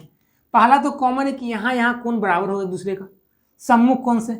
हम सब जानते हैं कि जब दो लाइनें इंटरसेक्ट करती है तो जो कोण बनता है वो सम्मुख कोण बराबर होता है। तो यहाँ जो एंगल बनेगा वही एंगल यहाँ बनेगा, है ना। तो मैं यहाँ पे लिख सकता हूँ कोण जो होगा, कोण आपका जो यहाँ पे जो ए क्या होगा, ए कोण आपका क्या होगा, डी होगा ना, पी होगा ना। सो क्या लिख सकते हैं, APE लिख सकता हूँ बराबर CPD लिख सकता हूँ बराबर होगा, किससे बराबर होगा, सम्मुख कोण से। और एक चीज देख सकते हैं कॉमन कि ट्रायंगल AP में क्या ना, यहाँ 90 डिग्री बन रहा है, और CPD में क्या ना, यहाँ पे D पे 90 डिग्री बन रहा है। मैं ऐसे लिख सकता हूँ कोण E बराबर कोण D 90 डिग्री। अब चूंकि दोनों त्रिभुज में दोनों कोण बराबर हो ही गए हैं, तो बोल सकते हैं कि दोनों ट्रायंगल क्या होंगे, समरूप हो जाएंगे। हमने पढ़ा ना कि जब किसी भी त्रिभुज के दो कोण संगत कोण बराबर हो, दो संगत कोण बराबर हो, तो दोनों त्रिभुज समरूप कहलाते हैं। तो मैं यहाँ पे लिख सकता हूँ एंगल से त्रिभुज AEP समरूप त्रिभुज CDP। ये हो गया हमारा, प्रूव हो गया ना। हम लोग को क्या करना था, ये हम लोग को प्रूव करना था, हम लोगों ने प्रूव कर दिया। आगे बढ़ते हैं, अब हम लोग करते हैं सेकंड नंबर को। सेकंड में क्या बोला है, ट्रायंगल एबीडी और ट्रायंगल सीबी में बोल रहा है, प्रूव करना है। तो जिसको बोला उसमें चलेंगे हम लोग, क्या करेंगे, चलेंगे उसमें। तो चलिए, तो इसमें क्या चलेंगे, ट्रायंगल क्या हो जाएगा, ए बी डी तथा ट्रायंगल सी बी ई में, है ना। इसमें चलिए तो दोनों में। अब देखिए ट्रायंगल है कहाँ पे ट्रायंगल है, देखिए तो ए बी डी कहाँ पे, ए बी डी भाई बड़ा वाला तो आपको यहाँ पे दिख ही रहा होगा, बड़ा वाला आपका यहाँ पे, ये बड़ा वाला ट्रायंगल है। सी बी ई कहाँ पे, सी यहाँ पे है, बी यहाँ पे, ये आपका यहाँ पे कॉमन आ गया, कुछ कॉमन आ रहा है ना। देखिए ये वाला ट्रायंगल सी बी और आपका ये वाला ट्रायंगल ए बी डी, इसको प्रूव करना समरूप है कि नहीं। क्या करेंगे, पहले तो कॉमन देखेंगे, कुछ कॉमन दिख रहा है। देखिए ये जो ए बी डी में है ना, बी एंगल यहाँ पे भी आ रहा है, और सी बी ई में भी यहाँ पे बी एंगल आ रहा है, मतलब दोनों में कॉमन है एंगल। तो मैं बोल सकता हूँ कोण वी जो है, कोण वी वो कॉमन है, वैनिस्ट, दोनों में बी एंगल आ रहा है। और क्या कॉमन आ रहा है, देखिए ए बी डी में क्या है ना, आपका यहाँ पे 90 डिग्री बन रहा है, क्योंकि परपेंडिकुलर लंब है ना, तो 90 बन रहा है। और सी ई बी यहाँ भी आपका 90 डिग्री ही बन रहा है, कोई परपेंडिकुलर है। तो हम लोग बोल सकते हैं कोण ए डी बी बराबर कोण सी ई वी क्या 90 डिग्री। तो मैं यहाँ पे लिख सकता हूँ एंगल से दो कोण बराबर हो गया ना, तो बोल सकता हूँ कि ट्रायंगल जो ए बी डी है वो समरूप है ट्रायंगल सी बी ई के। ये हम लोग क्या करना था, यही प्रूव करना था ना। तो आपको कम से कम दो कोण बराबर कर लेते हैं ना किसी भी तरह से, है ना, तो आपका वो समरूप हो जाएगा। चलते हैं थर्ड को सॉल्व करते हैं। थर्ड नंबर प्रश्न क्या बोल रहा है कि ट्रायंगल एईपी समरूप होना चाहिए ट्रायंगल एडीबी के, ट्रायंगल एईपी एडीबी के समरूप होना चाहिए। तो देखिए कि एईपी कहाँ पे है और एडीबी कहाँ पे है, देखिए तो देखिए एईपी वही है छोटा वाला अभी जो मैंने निकाला था, और एडीबी कौन, अभी जो बड़ा वाला एडीबी और छोटा वाला आपका ये वाला है ना, ये छोटा वाला आपका है ना, एक बड़ा वाला। तो कर लेते हैं समरूप, क्या करेंगे, चलेंगे त्रिभुज एईपी तथा त्रिभुज एडीबी में। देखिए अब दोस्तों एडीबी और एईपी या एपीई में ये का एंगल कॉमन है, ये एंगल आपका छोटका त्रिभुज में भी आ रहा है और यही एंगल आपका बड़ा वाला त्रिभुज में आ रहा है। तो हम यहाँ से बोल सकते हैं कि कोण जो ए है ना वो कॉमन है, ये उभयनिष्ठ है, दोनों ट्रायंगल में आपका ये कोण आ रहा है। उसके बाद बढ़ते हैं, उसके बाद हम लोग को देखिए तो ए डी बी में भी क्या आपका यहाँ पे 90 डिग्री बन रहा है ए डी बी, और ए ई पी में आपका यहाँ भी ई 90 डिग्री बन रहा है। मैं इसको मिटा दूंगा तो बनेगा ना, दिखेगा ना साफ साफ यहाँ पे। तो मैं लिख सकता हूँ कोण जो ई जो है और कोण जो डी है वो 90 डिग्री है। तो हम बोल सकते हैं कि एंगल से ये दोनों ट्रायंगल क्या हो जाएंगे, समरूप हो जाएंगे। तो ए ई पी ट्रायंगल समरूप ट्रायंगल किसके, ए डी बी के। तीन को प्रूव करना था, तीनों मैंने कर दिया। चौथा है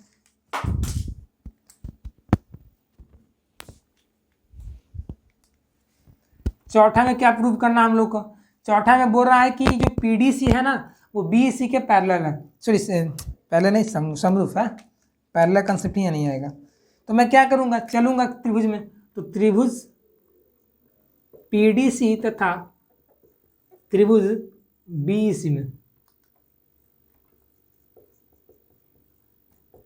पीडीसी कहाँ पे भाई, पीडीसी ऊपर है सबसे ऊपर पीडीसी, और बीईसी कहाँ पे है, बीईसी यहाँ पे आपका, ये आपका बीईसी है और पीडीसी आपका यहाँ पे है।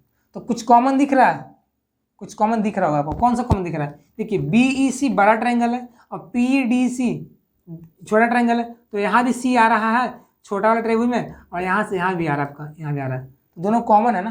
देखिए बीईसी में भी आपका सी आ रहा है और पीसीडी में भी आपका सी आ रहा है, मतलब सी एंगल कॉमन है। ऐसे बोल सकता हूँ कौन सी बराबर कौन सी क्या है, कॉमन है।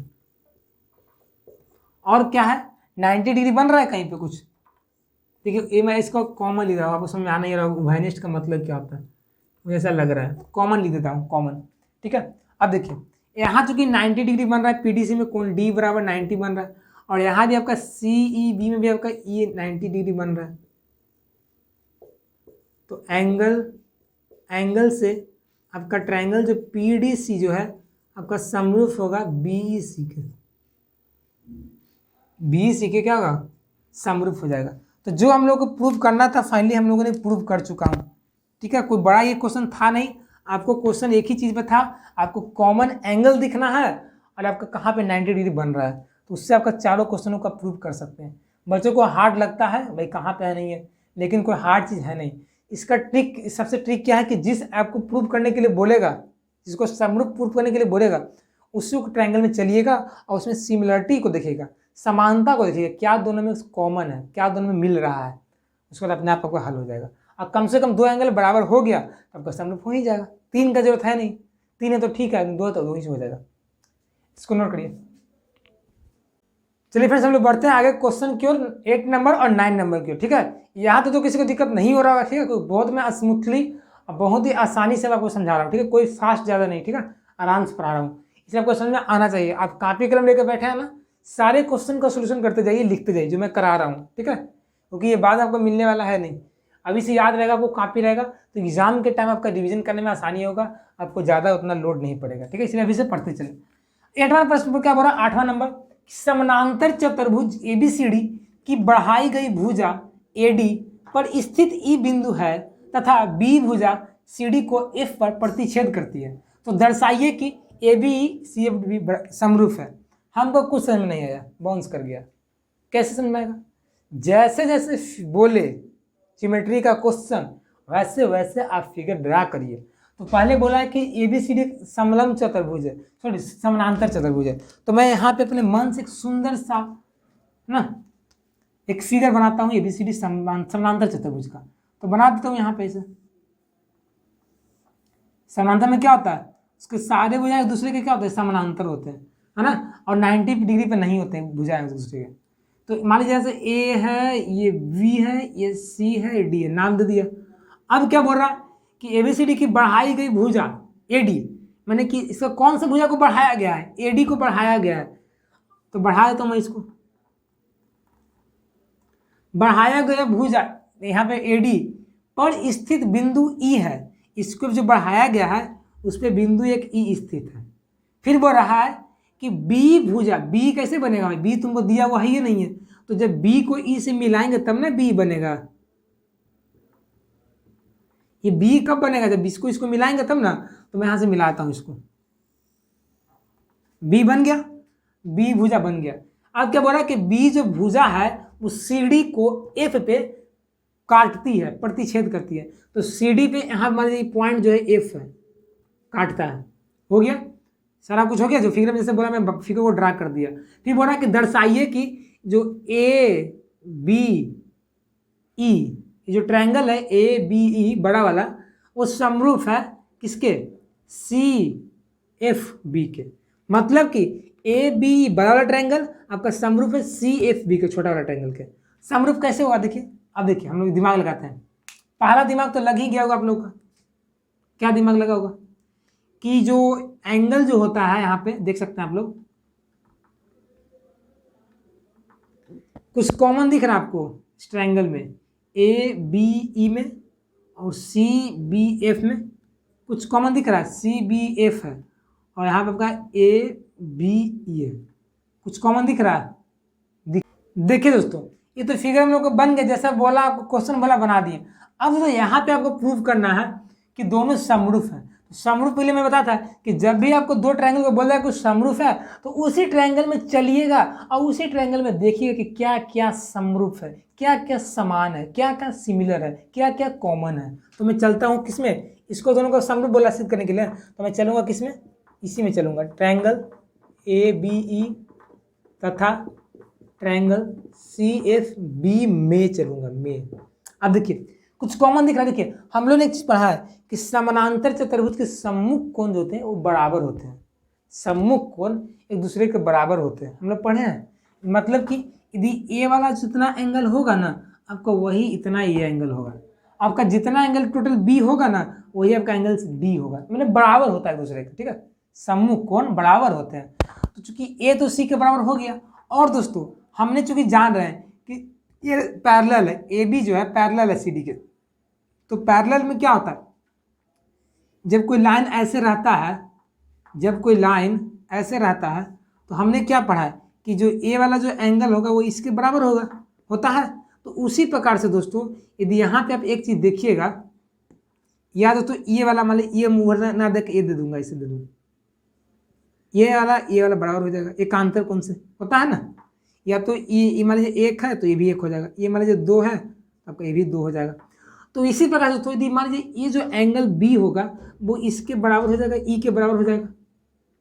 ये मान लीजिए एक है तो ये आपका एक हो जाएगा, ये आपका दो है तो ये आपका दो हो जाएगा, है ना। एक एकांतर कोण से और दो आपका सम्मुख कोण से बराबर हो जाएगा। तो मैं यहाँ पे लिख सकता हूँ क्योंकि ए बी क्या है, पैरेलल है किसके, सी डी के। तो सी डी के चूंकि पैरेलल है इसलिए हम लोग लिख सकते हैं कि जो कोण एक है वो कोण एक के बराबर होगा। मतलब एफ बी सी छोटा वाला त्रिभुज का एंगल, बड़ा वाला डी ई एफ नहीं बड़ा वाला ए ई बी क्या होगा, किससे होगा बराबर, एकांतर कोण से।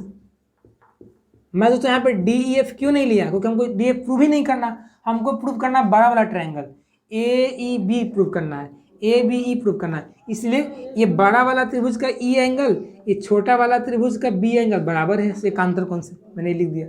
आगे बढ़ते हैं, ये जो दो होगा ये दो के बराबर होगा, कैसे, सम्मुख कोण से, क्योंकि समांतर चतुर्भुज के सम्मुख कोण बराबर होते हैं। तो मैं यहाँ पे लिख सकता हूँ कोण बी ए ई, ऐसे जैसे लिखिए ना, सीधा होता है इतना, कोण ए बराबर कोण सी, किससे, सम्मुख कोण से। और चूंकि तो जब दो एंगल बराबर हो ही गया है तो समरूप नहीं हो जाएगा। हमने क्या पढ़ा है कि जब भी किसी त्रिभुज के दो संगत कोण बराबर हो तो त्रिभुज समरूप कहलाते हैं। तो चूंकि यहाँ पे दोनों कोण बराबर हो गया है, ए बी और ए सी एफ बी का, तो लिख सकता हूँ एंगल से ट्रायंगल ए बी ई इस समरूप हो जाएगा ट्रायंगल किसके, सी एफ बी के। हमको प्रूव क्या करना था, ये प्रूव करना था ना। तो ये आपको दिमाग लगाना पड़ता थोड़ा सा। देखिए ज्योमेट्री हार्ड चैप्टर है, क्या क्यों हार्ड कुछ है नहीं। हार्ड इसलिए बच्चा को लगता है ना क्योंकि बच्चा 9th में पढ़ता नहीं है, और 9th का यूज हो जाता है इसमें एप्लीकेशन। इसे सब 9th में ही पढ़ना था, इसमें 9th में थ्योरम भी था कि समांतर चतुर्भुज सम्मुख कोण कैसे बराबर होते हैं, है ना, एकांतर कोण कैसे बराबर होते हैं समानांतर रेखाओं के बीच, इस सब का थ्योरम था। तो वहीं का यहाँ पे एप्लीकेशन अप्लाई होता है, उसका कंसेप्ट छोटा छोटा, तो इसलिए हार्ड लगता है। लेकिन मैं यहाँ बताते चलता हूँ ताकि बच्चों को समझा जाए कि वो यहाँ पे ये है। अब बहुत सारे टीचर क्या क्या बस बना दिए, वैसा नहीं, मैं बताता हूँ कि कहाँ से आया है, 9th से आया है कि 8th से आया है कि 10th से आया है, ये बता देता हूँ, है ना। तो ये आपका प्रूव हो गया, कोई दिक्कत एग्जाम में तो बन जाएगा ना, चलिए बन जाना चाहिए, क्योंकि मेरा लाज बचा दीजिएगा, ठीक है। कोई मैं इतना से पढ़ा रहा हूँ आपको, इतना गर्मियों में समझा रहा हूँ, पूरा धूप गर्मी लग रहा था तो फैन नहीं चल रहा, फिर भी समझा रहा हूँ, इसलिए आपको ये समझना चाहिए कि मुझे बना देना। अब नहीं जानते हुए नहीं बनाइए एग्जाम में तो बहुत बेइज्जती होगा, पछतावा होगा कि जानते हुए नहीं बना पाए, कापी में था फिर भी नहीं बना पाए, है ना। इसलिए इसको समझिएगा, बाद में प्रैक्टिस इसको करते रहिएगा। सब थ्योरम है, प्रैक्टिस करिएगा, क्योंकि थ्योरम ऐसा चीज़ है आपको एक बार में समझ में आने वाला है नहीं। मैथ नहीं है क्वाड्रेटिक इक्वेशन की बना दी 100 का मान निकाल दिए, वो सब नहीं है। यहाँ पे कुछ आपको डिवीजन करना पड़ेगा। आगे बढ़ते हैं 9 नंबर, ए बी सी और ए एम पी दो समकोण त्रिभुज है, दो ट्राइंगल राइट एंगल ट्राइंगल है, जिसमें कोण जो बी और एम क्या है, समकोण है, मतलब 90 डिग्री का है। सिद्ध कीजिए कि ए बी सी समरूप है ए एम पी के, और ये आपका रेशियो निकालना है। तो हो जाएगा, नहीं हो जाएगा, आराम से हो जाएगा। देखिए पहले क्या करेंगे, जिसको बोलेगा समरूप करने के लिए हम लोग उसी ट्रायंगल में चलेंगे। तो हमको बोला है इसमें चलने के लिए ना, तो हम इसी में चलेंगे, मतलब जहां बोलेगा कि नहीं थूको वहीं पे थूकना है। यूपी वाले लोग है ना, ऐसा बोला जाता है। तो यहाँ पे वही काम करना है, जो बोलेगा नहीं वहीं पे करना है। ये बदमाशी हम लोग को करना है थ्योरम में। यदि इसको समरूप करना है तो इसी में चलते हैं,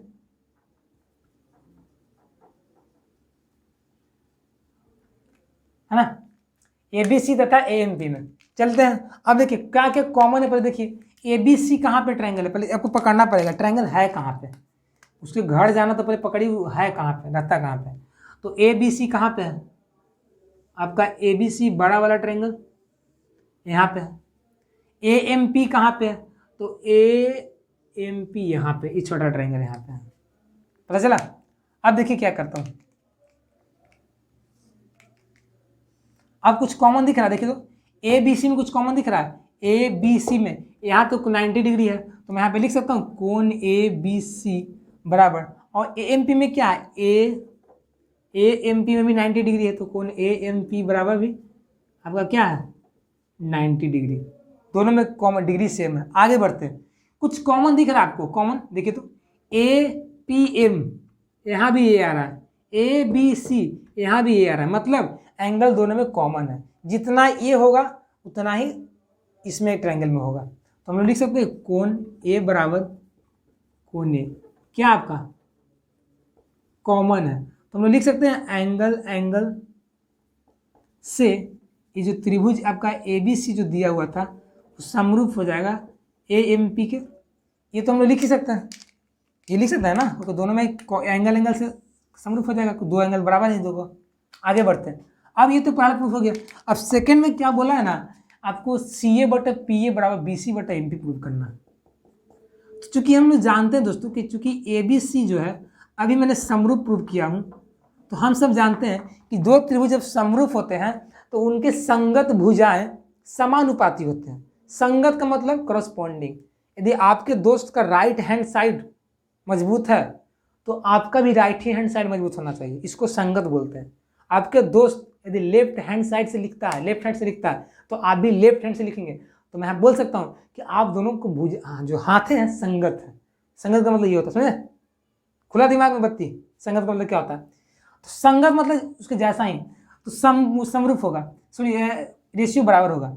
तो इसका ए बी सी का संगत भुजाएं और ए एन पी का संगत भुजाएं समानुपाती होते हैं। मैं कर सकता हूँ यहाँ पे, देखिए इसका मान लीजिए भुजा आधार कुछ ही ले लीजिए, इसका मैं क्या लूँगा, बड़ा वाला ट्रायंगल का आधार ले लीजिए। ये जो सी ए बी है ना, सी ए बी का मैं कर्ण लेता हूँ। 90 के सामने क्या होता है, कर्ण होता है ना, तो इसके सामने कर्ण सी ए हो गया, तो मैं यहाँ पे सी ए कर देता हूँ। अब दोस्तों चूंकि ये ए बी सी का आप कर्ण लिए है ना, तो ए एम पी का भी कर्ण ही लीजिए। संगत का मतलब यही होता है, इसका कर्ण तो उसका भी कर्ण ही। तो ए एम पी का कर्ण क्या होगा, 90 यहाँ पे बन रहा है ना, एम में 90 यहाँ पे, तो इसके सामने कर्ण क्या है, पी ए है, तो बटा में पी ए कर दीजिए बराबर। अब दोस्तों देखिए, अब चूंकि कर्ण तो ले लिए, अब दोस्तों ए बी सी का आधार मान लीजिए बी सी ले लेते हूँ। ए बी सी का आधार मैं बी सी ले लेता हूँ, तो ए एम पी का भी आधार आपको आधार ही लेना पड़ेगा। उसका आधार क्या होगा बताइए तो, 90 यहाँ पे बन रहा है ना, तो इसका आधार क्या होगा आपका, 90 यहाँ बन रहा है, तो आधार आपका ये वाला हो जाएगा एम पी। ठीक है, ऐसे भी देखिए ना, आपको ये जो सब प्रूव करना रहेगा ना, तो आप इसको देख के भी प्रूव कर सकते ले आइएगा। ठीक है, ये कोई आपका है नहीं कुछ अलग चीज। तो हम लोग का क्या हो गया, प्रूव हो गया। कर्ण का रेशियो, आधार का रेशियो बराबर हो गया, क्योंकि संगत भुजा समरूप हो गया, तो समरूप में संगत भुजा समानुपाती होते हैं, इसलिए मैंने रेशियो कर दिया। ये आपका प्रूव हो गया। तो क्वेश्चन नंबर 9 हम लोग का फाइनली सोल्व हो चुका है, बहुत ही अच्छी तरह से। ये मिशन हम लोग का सक्सेसफुल रहा क्वेश्चन नंबर 9 का। तो इसको नोट कर लीजिए, है ना, ताकि मैं आगे के 10, 11 को सोल्व करता हूँ। ठीक है, इसको नोट करिए। तो फ्रेंड चलिए हम लोग करते हैं क्वेश्चन नंबर 11 एंड 10 को सोल्व करते हैं। ठीक है, देखिए प्रश्न क्या होता है, प्रश्न तो दोस्तों आपको बहुत ही लंबा चौड़ा है 10 लेकर, लेकिन उसका जो सोल्यूशन जो है ना बहुत ही आसानी से हो जाएगा, छोटा सा हो जाएगा, कोई हार्ड नहीं है। ठीक है, 11 भी वैसे ही आपका प्रश्न पढ़िए क्या करता है। प्रश्न तो आपको बोल रहा है 10 नंबर कि सी डी और जी एच क्रमशः ए सी और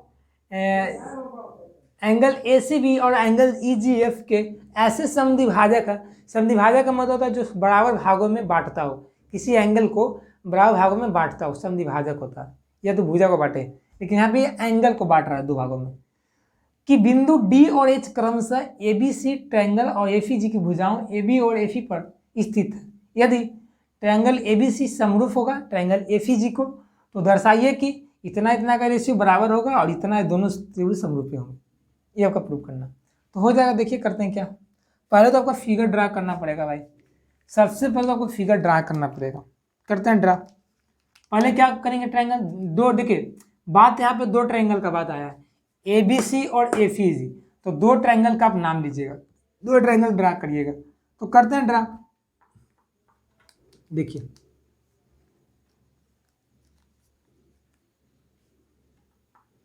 ट्रायंगल ड्रा करते हैं, ठीक है, पहले नाम नहीं,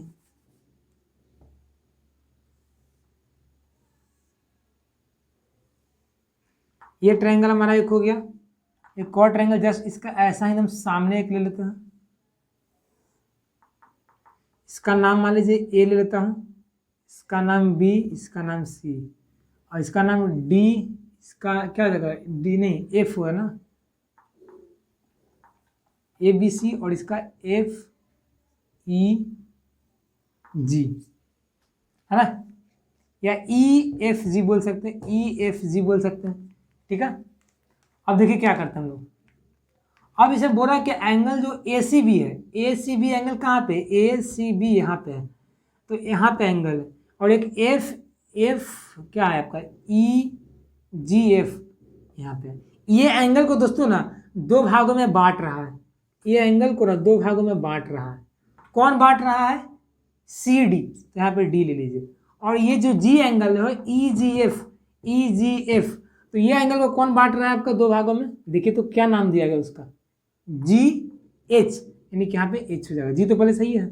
अब तुम लोगों ने बांट दिया, अब क्या बोल रहा है, ये हो गया सही बात है, फिर बोल रहा है कि डी और एच जो क्रमशः ए बी सी के बुझाए ए बी और एफ ई, हाँ देखिए ए बी पे आपका है, ये आपका एफ ई पेज है, इस प्रूव हो गया। अब बोल रहा है कि ये आपका दे दिया गया, क्या दे दिया, सॉल्यूशन में ले लेता हूँ, क्योंकि ट्रायंगल क्या है ए बी सी क्या दोस्तों समरूप है किसके, एफ ई जी के। दोस्तों बताइए दोस्तों, आपका ये जो बड़ा वाला ट्रायंगल जो है आपका ए बी सी, ये समरूप है इसके एफ ई जी के, तो चूंकि समरूप है तो इसका तो तीनों कोण बराबर हो जाना चाहिए, ए बी सी इसके बराबर हो जाना चाहिए था, है ना, होना चाहिए था ना। तो मैं यहाँ पे लिख सकता हूँ कोण ए बराबर कोण एफ, क्योंकि समरूप है ना, ये बड़ा ट्रायंगल इसके समरूप है, तो ए एफ के बराबर होगा, और सी किसके बराबर होगा, जी के, कोण सी कोण जी के बराबर होगा, और दोस्तों कोण बी कोण ई के बराबर होगा,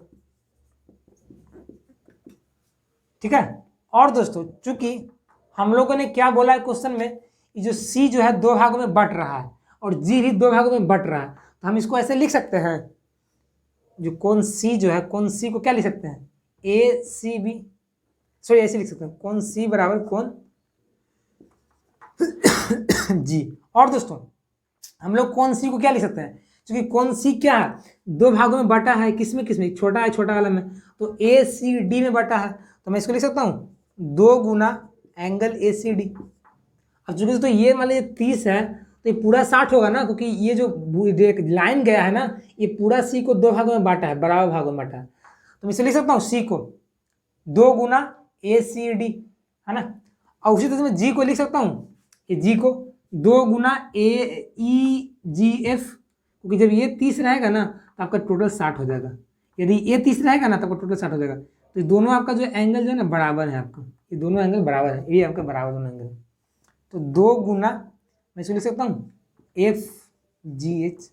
अब 2 से 2 कैंसिल हो जाएगा, तो क्या बचेगा, ए सी डी बराबर एफ जी एच हो जाएगा। और दोस्तों हम लोग को प्रूफ क्या करना है, प्रूफ सेकंड वाला करना है, पहले सेकंड करते हैं। क्या करना है कि डी सी बी जो है एच ई जी के पैरेलल है, डी सी बी जो है वो समरूप है। छोड़िए दोस्तों, अब देखिए दोस्तों, चूंकि आपका ए सी डी बराबर है, चूंकि ए सी डी और एफ जी एच बराबर है, और क्या है दोस्तों बराबर, यहाँ पे चूंकि ए एंगल और आपका ई एंगल बराबर है, तो कोण ए जो है दोस्तों आपका कोण एफ के बराबर है। अब फिर बताइए दोस्तों, ए वाला एंगल इसके बराबर है और ए वाला एंगल इसके बराबर है, तो चूंकि इस त्रिभुज जो देख रहा है छोटा वाला त्रिभुज आपका ये ऊपर वाला, और यहाँ पे देख रहे हैं छोटा वाला त्रिभुज, इसके दोनों कोण बराबर है, इसके इसके बराबर है और इसके इसके बराबर है, तो चूंकि जब दोनों कोण इसका बराबर हो गया तो ये दोनों त्रिभुज समरूप नहीं हो जाएगा, तो हम लोग लिख सकते हैं यहाँ पे, चूंकि देखिए ए सी डी और ई जी एफ, ए सी डी और एफ जी एफ, ए सी डी और एफ जी एच बराबर है, ए और एफ बराबर है, तो हम लोग लिख सकते हैं इसलिए ट्रायंगल ए सी डी समरूप हो जाएगा एफ जी एच के। हम लोग क्या प्रूव करना था, हम लोग को प्रूव क्या करना था, ये करना था ना, क्या थर्ड नंबर में प्रूव करना था। थर्ड नंबर आपका यही है, आपका उल्टा कर दिया, डी सी ए लिख दिया है और एच जी एफ को एफ जी एच लिख दिया, तो प्रूव हो गया हमारा थर्ड, क्या थर्ड नंबर। अब सेकंड को प्रूव करना है, सेकंड का नहीं है प्रूफ। देखिए यहाँ देखिए, यहाँ चूंकि बी एंगल जो है ई के बराबर है, कैसे बराबर है, मैंने पहले ही यहाँ पे लिख दिया हूँ, बी जो है ई के बराबर, क्यों बराबर है, क्योंकि पूरा ट्रायंगल इसका समरूप है, तो हमें लिख सकता हूँ कोण जो बी है वो कोण ई के बराबर है। और दोस्तों चूंकि जो लाइन सी डी है ना, ये इसको दो बराबर भागों में बांटा है, मतलब तो मैं यहाँ पे लिख सकता हूँ, यहाँ पे चूंकि हम लोग लिखे हैं ना, क्या लिखे, देखिए हम लोग यहाँ पे लिखे हैं, चूंकि कोण सी जो है कोण जी के बराबर है, तो सी को आप लिख सकते हैं 2 गुना डी सी बी। अब इसको लिख सकते हैं एच जी बी। अब बोले ऐसे क्यों लिख रहे हैं, क्योंकि समद्विभाजक है, समद्विभाजक का मतलब इसको बराबर भागों में बांटना, यदि ये एक है ना तो ये भी आपका एक होगा, यदि ये दो है ना तो ये भी आपका दो ही होगा, यानी कि बराबर है, तो बोल सकते हैं कि ये आपका क्या है, ये आपका पूरा जो है इसका दुगुना है, तो 2 से 2 कैंसिल हो जाएगा, तो बन जाएगा डी सी बी, अब बराबर में एच जी बी। और चूंकि दोस्तों देखिए एंगल बराबर हो गया ना, ये वाला एंगल इसके बराबर हो गया, डी सी बी और आपका H G E, D C B H G E, H G E होगा, तो बराबर है, तो यहाँ पे दो एंगल बराबर हो गया ना, ये भी एंगल बराबर है इसके और ये भी एंगल इसके बराबर है, तो यानी कि एंगल एंगल से क्या हो जाएगा, नीचे वाला ट्रायंगल आपका समरूप हो जाएगा, तो ट्रायंगल आपका क्या हो जाएगा, डी सी बी समरूप ट्रायंगल एच जी ई हो गया समरूप। कोई दिक्कत हुआ, देखिए यहाँ पे कुछ ज़्यादा हाई हार्ड नहीं, कॉमन था, क्योंकि भी इसमें है, इसमें बराबर था, बी बराबर कैसे है, पहले ही हम लोग को दे दिया, क्योंकि समरूप था ना तो इसलिए बराबर तीनों कोण होता है, तो बराबर हो गया। अब चूंकि यहाँ पे एक है ना, एक क्यों बराबर हुआ इसके, क्योंकि सी बराबर है जी के, और सी को लिख सकते हैं 2 गुना डी सी बी, इसको मैं लिख सकता हूँ 2 गुना एच जी बी, क्योंकि ये आपका आधा है ना, तो पूरा के लिए 2 गुना करना पड़ेगा ना, इसलिए ये हम लोग को बराबर हो गया, ये भी समरूप हो गया। थर्ड कंडीशन क्या बोलता है कि सी डी बटा जी एच बराबर ए सी बटा एफ जी, तो कोई हो दिक्कत तो है नहीं कि समरूप का ये कंसेप्ट भी है आपका। देखिए सी डी कहाँ पे है, यहाँ पे है, जी एच कहाँ पे है, सी डी जी एच, ए सी कहाँ पे, ए सी यहाँ, देखिए अब दोस्तों चूंकि आपका ट्रायंगल हमने भी प्रूव किया था कि ए सी डी तो समरूप है ट्रायंगल किसके, एफ जी एच के, है ना। अब दोस्तों हम सब जानते हैं कि जब ट्रायंगल समरूप रहता है तो उसके संगत भुजाएं समानुपाती होते हैं, तो मतलब इसका रेशियो इसके रेशियो के बराबर हो जाएगा, सी डी बटा जी एच बराबर ए सी बटा जी एफ। आपको क्या प्रूव करना था, ये प्रूव करना था ना, ये तो प्रूव करना था, तो जी एफ रहे या तो एफ जी रहे, कोई बात तो बराबर है ना, तो ये आपका प्रूव हो गया, तो इससे प्रूव होता है, कुछ हार्ड था नहीं ना, बस थोड़ा सा कंसेप्ट आपका समद्विभाजक का, समद्विभाजक का जानते हो मतलब समझ में आ गया होगा, ठीक है, तो मैंने इसको प्रूव कर दिया। चलिए आगे बढ़ते हैं, हम लोग करते हैं क्वेश्चन नंबर 11 को सोल्व करते हैं, ठीक है। तो 11 को सोल्व करने के लिए कुछ करना तो है नहीं, आपको क्या करना है, देखिए मैं इसको यहीं पे प्रूव कर देता हूँ, ये बहुत छोटा है, आपको भी का थोड़ा सा बड़ा दिखने में लग रहा होगा, लेकिन आपका बहुत ही छोटा है। देखिए आपका समरूप है ना, क्या बोला कि सिद्ध कीजिए कि समरूप है, तो समरूप के लिए क्या होना चाहिए, देखिए तो चलेंगे क्या, त्रिभुज में, त्रिभुज ए बी डी तथा त्रिभुज ई सी एफ में चलेंगे, जिसको समरूप करने के लिए बोला उसी में चलिएगा। अब देखिए दोस्तों ए बी डी इसमें कुछ कॉमन है, देखिए ए बी डी में आपका क्या है ना, कोण डी बराबर क्या 90 डिग्री है, कोण ए डी बी में आपका डी 90 डिग्री है 90 डिग्री, और ई सी एफ में आपका एफ 90 डिग्री है, तो एक एंगल तो बराबर आ गया, कोई दिक्कत नहीं है। अब उसके बाद क्या है, देखिए उसके बाद दोस्तों आपको क्या कुछ कॉमन दिख रहा होगा, कॉमन क्या दिख रहा है आपका, हाँ देखिए दोस्तों क्योंकि बोला है ना कि आपका ए बी और ए सी बराबर है, ये जो ए बी भुजा है और ए सी के बराबर है, तो जब बराबर दोस्तों जब भुजा रहता है तो हम सब जानते हैं उसके दोनों कोण भी बराबर रहते हैं, बराबर जो कि जब ए बी और ए सी बराबर है तो ए बी के सामने वाला कोण बराबर होगा और ए सी के सामने वाला कोण बराबर होगा, मतलब पढ़े ना कि जब दो कोण बराबर होते हैं तो उसके सामने वाला भुजा बराबर होता है, और जब भुजा बराबर होता है तो उसके सामने वाला कोण बराबर होता है। चूंकि यहाँ पे ए बी और जो ए सी जो है वो बराबर है, तो ए बी के सामने वाला कोण क्या है, ए बी के सामने कोण सी है, और ए सी के सामने वाला कोण क्या है, ए सी के सामने वाला कोण क्या है, कोण बी है, यानी कि कोण सी कोण बी बराबर हो गया। ठीक है, तो यहाँ से कोण सी और यहाँ से कोण बी बराबर हो गया, तो कोण क्या हो जाएगा आपका, कोण बी बराबर है कोण सी के। तो दोस्तों यहाँ देखिए दोनों ट्रायंगल के दोस्तों दो कोण बराबर हो गया, आपका ए बी डी का एक डी बराबर हो गया और एक बी बराबर हो गया, और एक ट्रायंगल ई सी एफ का आपका सी बराबर हो गया और एफ बराबर हो गया, यानी कि दो कोण आपका दोनों त्रिभुज में बराबर है। तो दोनों कोण जब बराबर है दोस्तों तो हम लोग बोल सकते हैं कि एंगल से ये ट्रायंगल क्या होंगे, समरूप हो जाएंगे, ए बी डी समरूप ई सी एफ। समझाया कैसे समरूप हुआ? देखिए जब दोनों भुजाएं बराबर होते हैं तो उनके सामने वाला कोण बराबर होता है, जब सामने वाला कोण बराबर होता है तो उसके सामने वाला भुजा बराबर होता है। कोण भुजा बराबर था, क्योंकि समद्विबाहु का मतलब होता है दो भुजाएं बराबर वाले त्रिभुज, है ना, समद्विबाहु का मतलब होता है। तो बराबर था तो सी बी बराबर हो गया, और सी चूंकि किस त्रिभुज में आता है, सी आपका त्रिभुज ECF में आ रहा है, बी कहाँ आ रहा है आपका, बी ABD में आ रहा है, यानी कि दोनों त्रिभुज में कोण बराबर हो गया, दोनों समरूप हो गया। तो इस तरीके से हम लोग 11 क्वेश्चन तक का सोल्व किया हुआ आसानी से, है ना। इसको नोट कर लीजिए ताकि आपका हमेशा एक नोट्स बना रहे, आपको ध्यान में रहे क्या कंसेप्ट लगाना है, कैसे करना है। चलिए नोट करिए ताकि मैं आगे सवालों को हल करता हूँ। आगे फ्रेंड्स हम लोग बढ़ते हैं तो करते हैं क्वेश्चन नंबर 12 को सोल्व करते हैं। देखिए फ्रेंड्स आपका क्वेश्चन नंबर 12 जो है ना, और आपका 14 जो एनसीईआरटी बुक में दिया गया है, तो 12 और 14 दोनों तो सवाल का एक ही है, दोनों सवाल आपका एक ही है, इसलिए मैं 12 और 14 को दोनों साथ ही लिख दिया हूँ। ठीक है, ये 12 सोल्व कर तो 14 कर लेते, बस वही आपका लैंग्वेज वही है, सारा कुछ ही है। चलिए पढ़ते प्रश्न को क्या बोलता है। प्रश्न क्या बोल रहा है 12 और 14 कि एक त्रिभुज ABC की भुजा AB और AC तथा माध्यिका AD, भुजा है त्रिभुज का दो भुजा AB और AC और इसका माध्यिका AD है, तथा एक अन्य त्रिभुज की भुजाएं PQ और PR तथा माध्यिका PM के क्रम से समानुपाती है। मतलब ये सब समानुपाती है, पहला त्रिभुज का दो भुजा और उसका माध्यिका, दूसरे त्रिभुज के दोनों भुजाएं और माध्यिका के समानुपाती है। तो दर्शाइए कि ABC समरूप होगा PQR के। कैसे बनेगा देखिए, थोड़ा सा सवाल थोड़ा सा आपका बच्चा का हार्ड लगता है देखने में, मैं ये ऑब्जर्व किया हूँ, लेकिन हार्ड आपको नहीं लगेगा, बस थोड़ा सा माइंड को कॉन्सेंट्रेट करिए, है ना, कॉन्सेंट्रेट हम फोकस करिए इस पर। देखिए पहले तो ट्रायंगल पढ़ना पड़ेगा आपको कि ABC और PQR है कहाँ पे। देखिए ABC, ठीक है, मैं एक ट्रायंगल पढ़ता हूँ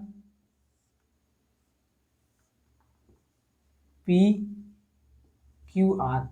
है ना। तो बोल रहा है कि AB और AC, AB हो गया यहाँ पे और आपका AC यहाँ पे हो गया, PQ यहाँ पे हो गया, PR यहाँ पे हो गया।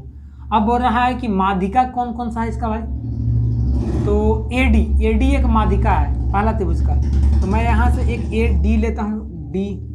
देखिए माध्यिका का मतलब पता क्या होता है, माध्यिका का मतलब पता क्या होता है, जो एक तो पहले एंगल को ये दो भागों में बांट देगा, माध्यिका एंगल को क्या करेगा, दो भागों में आपका बांट देगा, और यहाँ पे BD और DC जो है ना ये भी बराबर रहेगा एक दूसरे का। ठीक है, BD और DC बराबर रहेगा एक दूसरे का। आगे बढ़ते हैं, PM एक माध्यिका है इसका, ये हो गया। अब दोस्तों इसको सोल्व करने के लिए ना हम लोग को बोल रहा है कि ABC समरूप हो PQR के, तो इसको सोल्व करने के लिए पता है फ्रेंड्स हम लोग क्या करते हैं, यहाँ पे क्या करते हैं पता है, हम लोग फ्रेंड्स क्या क्या करते हैं, AC के एक मध्य बिंदु से हम लोग एक पैरेलल लाइन खींचते हैं। AC के मध्य बिंदु मान लीजिए यहाँ पे E है, यहाँ से एक पैरेलल लाइन खींचते हैं, किसके पैरेलल, AB के पैरेलल। और दोस्तों मैं ये डॉट डॉट करता हूँ, डॉट डॉट, कि मैं रचना कर रहा हूँ ना, तो रचना में डॉट डॉट ही होता है, डॉट डॉट है। अब उसी प्रकार से तो मैं यहाँ पे कहते क्या करूँगा, एक पैरेलल लाइन खींचूंगा, एकदम इसके एकदम मध्य बिंदु रहना चाहिए। ठीक है, इसके एकदम मध्य बिंदु मिड पॉइंट पर रहना चाहिए और इसके पैरेलल रहना चाहिए। और दोस्तों ये पैरेलल रहेगा ना, और तो ये इस प्रकार से पैरेलल रहेगा, चूंकि दोस्तों आप बताइए दोस्तों ए में यहाँ भी मध्य बिंदु है QR का, आपका एन भी मध्य बिंदु है PR का, तो ये दोस्तों जो Q जो मैं लाइन खींचा हूँ एम एन, ये भी दोस्तों क्या रहेगा ना, आधा रहेगा इसका, PQ का आधा रहेगा, ये जो डी जो लाइन है ना, ये ए बी का आधा रहेगा। क्यों आधा रहेगा? क्योंकि जो लाइन जो है बी डी जो है बी सी का आधा है, यहाँ भी क्यू एम आपका क्यू आर का आधा है। यानी कि मिड पॉइंट से जब हम लोग लाइनें खींचते हैं, जब किसी दो भुजाओं के मध्य बिंदु से हम लोग समानांतर लाइनें खींचते हैं, तो जो समानांतर लाइन भी रहता है ना, वो भी तीसरी भुजा के आधा ही रहता है। ठीक है, तो यहाँ से आपका एक बन जाएगा क्या कि जो डी जो आपका है डी ई, वो 1/2 क्या है इसका, ए बी का आधा है। और ये जो आपका जो लाइन का क्या है, एन एम है ना, एन एम, ये भी आपका आधा है किसका, पी क्यू का। और दोस्तों चूंकि क्वेश्चन में आपका बोल दिया है कि त्रिभुज की जो भुजा समानुपाती है, मतलब ये ए बी बटा पी क्यू, ए सी बटा पी आर भुजा का अनुपात, फिर क्या बोला, माध्यिका का अनुपात ए डी बटा पी एम। अब दोस्तों देखिए यहाँ पे ए बी और पी क्यू को हटाना हम लोग को, किस तरह से हटाना, कैसे हटाएंगे बताइए। तो हम लोग ए बी की जगह पे दोस्तों हम लोग यहाँ पे रख सकते हैं 2 इंटू डी, ए बी के जगह पे हम लोग रख सकते हैं 2 इंटू डी, हम लोग पी क्यू की जगह पे रख सकते हैं 2 इंटू एम एन। तो मैं यहाँ पे लिख सकता हूँ 2 डी, पी क्यू के पे 2 एम एन बराबर ए सी बटा पी आर। ए सी कहाँ पे, ए सी यहाँ पे, पी आर यहाँ पे। और दोस्तों मैंने अभी आपको बताया था कि जो ई जो है ना, ई क्या मध्य बिंदु है, ई क्या है, ए सी का मध्य बिंदु है, और ये जो आपका एन है ना, ए पी आर का मध्य बिंदु है, मतलब ए और ये दोनों बराबर होगा।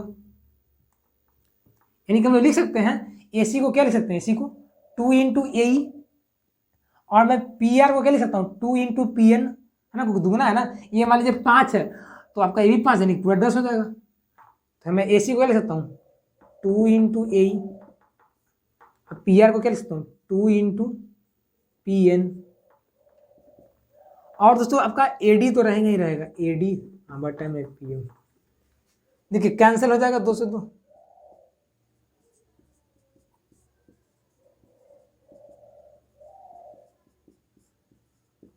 पी एन आ जाएगा, आपका ए डी आ जाएगा, ये आपका पी एम आ जाएगा। अब दोस्तों देखिए जरा यहाँ पे दोस्तों, पता है यहाँ पे क्या है, आपका जो कि संगत भुजा है बराबर है, किसका बराबर, देखिए डी किसका, डी देखिए छोटा वाला भुजा, एम एन क्या है, एम एन इसका भुजा, ए ई क्या है, ए ई आपका ए वाला भुजा, और पी एम आपका ए वाला भुजा, पी एन है ना, आपका ए डी आपका ए वाला भुजा, और पी एम आपका ए वाला भुजा। यानी कि दोस्तों आपका जो यहाँ पे छोटा वाला जो ट्रायंगल जो बन रहा है आपका, यहाँ जो छोटा वाला को जो ट्रायंगल बन रहा है ना, हरा वाला, और यहाँ एक हरा वाला, ये दोनों के संगत भुजाएं समानुपाती हैं।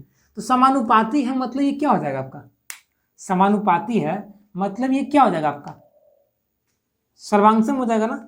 जब संगत भुजाएं समानुपाती होते हैं, सॉरी समरूप हो जाएगा आपका, समरूप इसको बोल सकते हैं हम लोग। जब संगत भुजाएं समानुपाती हो तो समरूप इसको मान लीजिए। तो जब किसका मान लीजिएगा, ए डी समरूप होगा क्या, पी एम एन का। तो यहाँ पे लिख सकता हूँ त्रिभुज ए डी ई सर्वांगसम त्रिभुज पी एम एन का। तो सर्वांगसम हो गया ना, संगत भुजा समानुपाती है तो क्या हो गया, सर्वांगसम हो गया। अब जो देखिए सर्वांगसम हो गया तो इसके तीनों कोण बराबर हो जाएंगे। तो हम लोग लिख सकते हैं कोण ए जो होगा, कोण ए छोटका अंदर वाला, ये इसके बराबर हो जाएगा। तो कोण डी ए ई बराबर एम पी एन के। तो लिख सकते हो कोण डी ए ई बराबर, कोण डी ए ई बराबर एम पी एन। और क्या बराबर होगा, ये तो एंगल बराबर हो जाएगा ना। चलिए हाँ, ये एंगल हम लोग क्या हो गया, बराबर हो गया।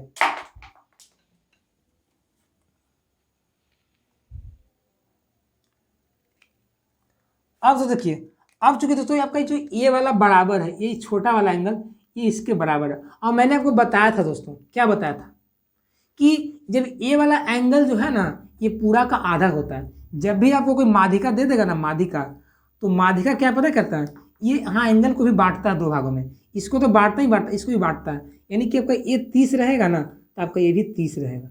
तो टोटल आपका 60 हो गया, मतलब उसका आधा रहता है। तो चूंकि ये डी ए ई आधा है ना पूरा का, डी ए ई ये आधा है पूरा का, तो पूरा कितना हो जाएगा, इसका दुगुना हो जाएगा। तो हम इसको लिख सकते हैं 2 गुना, दोनों तरफ 2 से गुना कर दीजिए, DAE, सॉरी हम लोग DAE को लिख सकते हैं, DAE को क्या लिख सकते हैं, 1/2 कोण BAC, या सिर्फ ए। और चूंकि MPN ये भी आपका छोटा वाला है, ये मतलब आधा है ना पूरा का, ये पूरा P का ये तो आधा है ना, ये छोटा वाला, तो हम इसको लिख सकते हैं 1/2 इंटू P। MPN को मैं लिख सकता हूँ 1/2 इंटू P, चूंकि आधा है ना, छोटा वाला पूरा का आधा है, ये भी आपका पूरा का आधा है, तो इसको लिख सकते। अब 1/2 से 1/2 कैंसिल हो जाएगा, यानी कि दोस्तों आपका यहाँ पे चूंकि कोण A जो है ना कोण P के बराबर आ गया, कोण A जो है कोण P के बराबर आ गया। और चूंकि तो हम लोग अभी पढ़े हैं, अभी क्वेश्चन में दिया हुआ था, क्या दिया हुआ था, AB बटा, चूंकि AB बटा PQ बराबर, AB बटा PQ किसके बराबर है, AC बटा PR के। तो दोस्तों देखिए कि आपका जो एंगल यहाँ पे A बन रहा है और यहाँ एंगल P बन रहा है, इसको कौन कौन भुजा बना रहा है, तो इस एंगल A को बना रहा है AB, तो AB यहाँ पे लिखा हुआ है। यहाँ पे एंगल P को बना रहा है PQ, तो यहाँ पे PQ का रेशियो है। यहाँ पे एंगल A को AC भी बना रहा है, तो AC है। यहाँ पे एंगल P को PR भी बना रहा है, तो AC बटा PR। मतलब कि इस एंगल को बनाने वाले भुजा का अनुपात समान है और एंगल भी समान है, तो हम लोग बोल सकते हैं कि साइड एंगल, साइड से ये जो ट्रायंगल बड़ा वाला ABC है वो समरूप हो जाएगा ट्रायंगल PQR के, है ना, क्योंकि देखिए AB बड़ा भुजा है ना, बड़ा त्रिभुज का, PQ भी बड़ा त्रिभुज का, AC बड़ा त्रिभुज का, तो इसलिए बड़ा वाला समरूप हो जाएगा, है ना, छोटा वाला नहीं मानिएगा कभी। ये आपका कैसे समरूप पता चला, आपका यहाँ पे थोड़ा सा दिमाग लग गया है। हम लोग यहाँ पे लगा दिए क्या, जो एंगल है छोटा वाला चूंकि बराबर इसके है, तो ये तो दुगना होता है किसी का, आधा होता है इसका, दुगना कर देंगे तो पूरा निकल जाएगा, और आधा कर देंगे तो ये निकल जाएगा, तो मैंने इसको आधा कर दिया, DOE को लिख दिया, 1/2 से कैंसिल हो गया, तो AP के बराबर आ गया। AP का चूंकि यहाँ पे देखिए क्वेश्चन में आपका दिया हुआ ही था, आपका ये क्वेश्चन में ही दिया हुआ था, ये जो रेशियो जो है आपका क्वेश्चन में दिया हुआ था, तो मैंने यहाँ पे दो रेशियो को पकड़ लिया, दो रेशियो को पकड़ के यहाँ पे ले आया, ये आता था, समरूप हो ही गया। कोई दिक्कत हुआ, तो इस तरह से हमारा ये सवाल आपका हल हुआ है। क्वेश्चन नंबर 12 और 14 दोनों सवाल आपको इस तरह से हल हो जाएंगे, ठीक है। चलिए, ये सवाल आपका एग्जाम में आता है, ठीक है, मैं दिया था 10th का एग्जाम ना, तो मेरे साथ आया था ये क्वेश्चन, मुझे अभी भी याद है, समझिए, मैं जब एग्जाम देता तब तक मुझे याद है कि ये सवाल आया था। अब आप लोग याद रहे ना रहे बात अलग है, इसलिए इसको ध्यान से देखिएगा, ठीक है।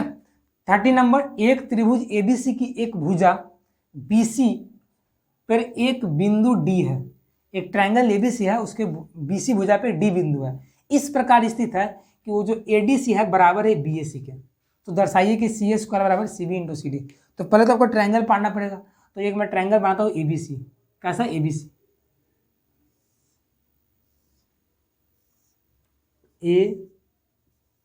ABC। अब BC पे क्या है, एक D पॉइंट है, D पॉइंट है, कैसा D पॉइंट है, और चूंकि देखिए बोला क्या है कि D है इस प्रकार स्थित है कि जो ADC जो एंगल बन रहा है ना वो इस प्रकार है,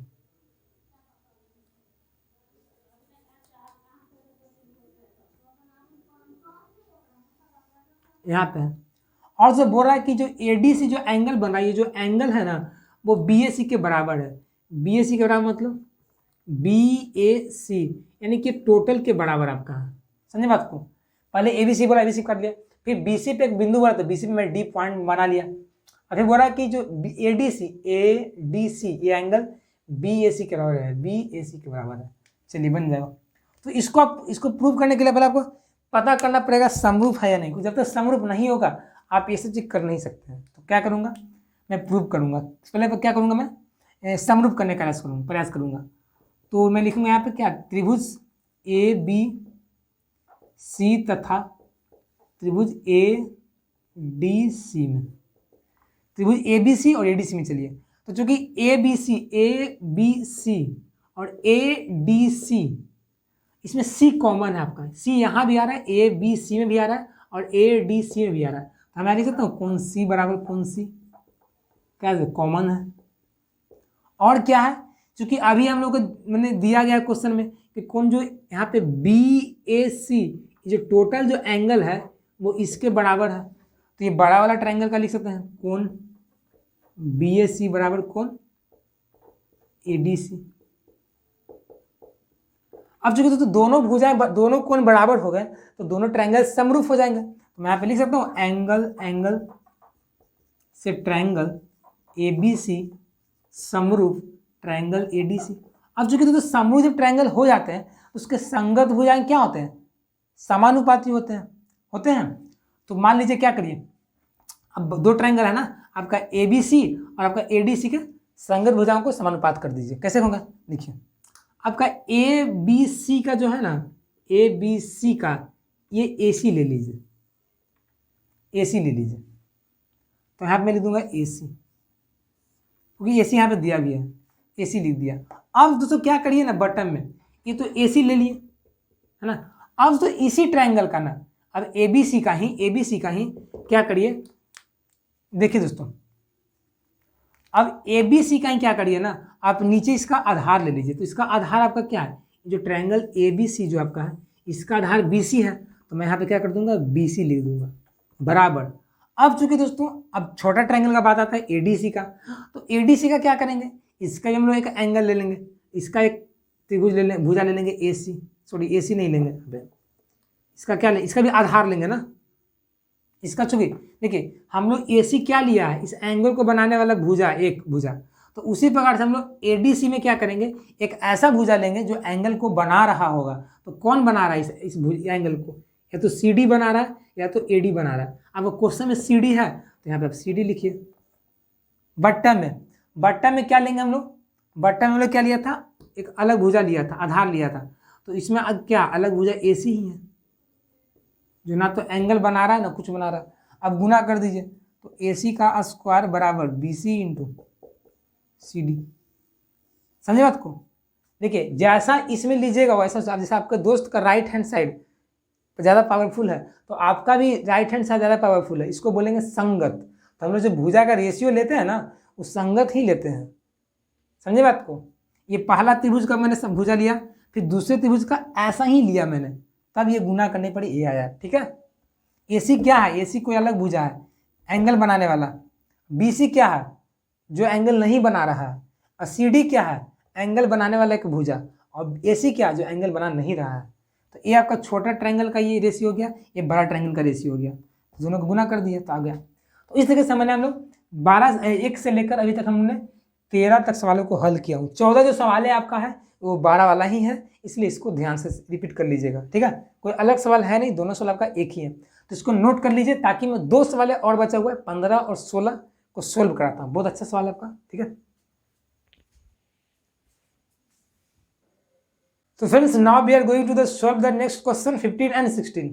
This question is over the last question in this exercise, है ना। तो चलिए सोल्व करते हैं। इसको क्या करता है, 15 और 16 का बहुत अच्छा सवाल आपका एग्जाम में आता है। ये 15 नंबर जो सवाल है ना, आपको ये अब पता चलेगा कि हम लोगों ने इतने सारे 14 सवालों को धज्जिया उड़ाया, उसको ये किया वो किया ऑपरेशन किया, उसका आखिर यूज कहाँ पे होता है, हम लोग को दैनिक जीवन में यूज कहाँ पे करते हैं, है ना। तो ये आपका 15 नंबर सवाल से आपको पता चल जाएगा भली भांति।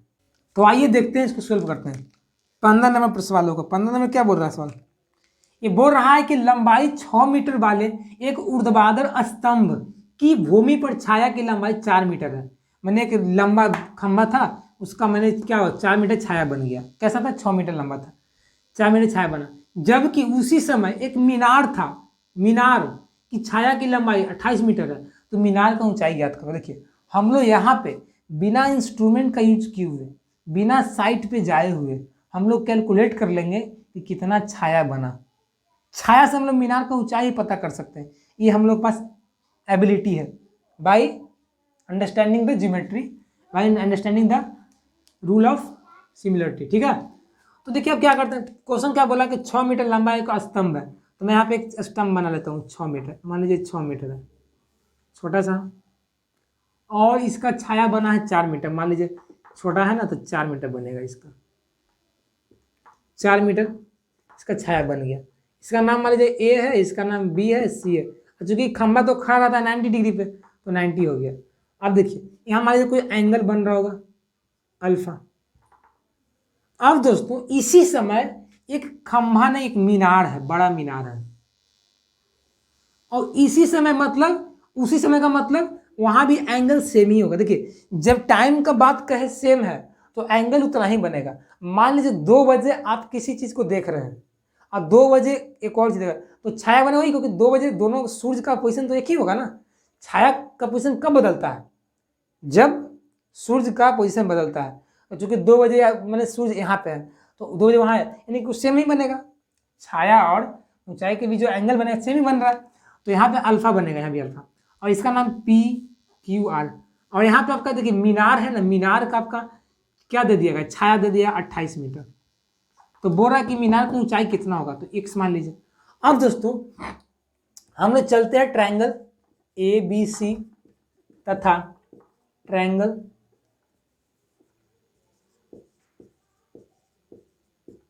PQR में क्या क्या कॉमन दिखा है देखिए। तो चूंकि यहाँ भी मीनार है तो 90 पे खड़ा रहेगा, तो यहाँ भी चूंकि 90, यहाँ भी 90, यानी कि एंगल बराबर हो गया ना। तो कोण B बराबर कोण Q 90 डिग्री से। और दोस्तों चूंकि सेम पोजीशन में बताया जा रहा है, उसी समय देखा जा रहा है छाया, तो यानी एंगल भी बराबर ही हो जाएगा। तो कोण ACV जो होगा वो कोण PRQ के बराबर होगा, है ना, यानी कि बराबर हो गया। अब चूंकि तो दोनों बराबर, ए एंगल बराबर है, ए एंगल बराबर है, तो हम लोग बोल सकते हैं कि एंगल से त्रिभुज ABC समरूप है PQR के।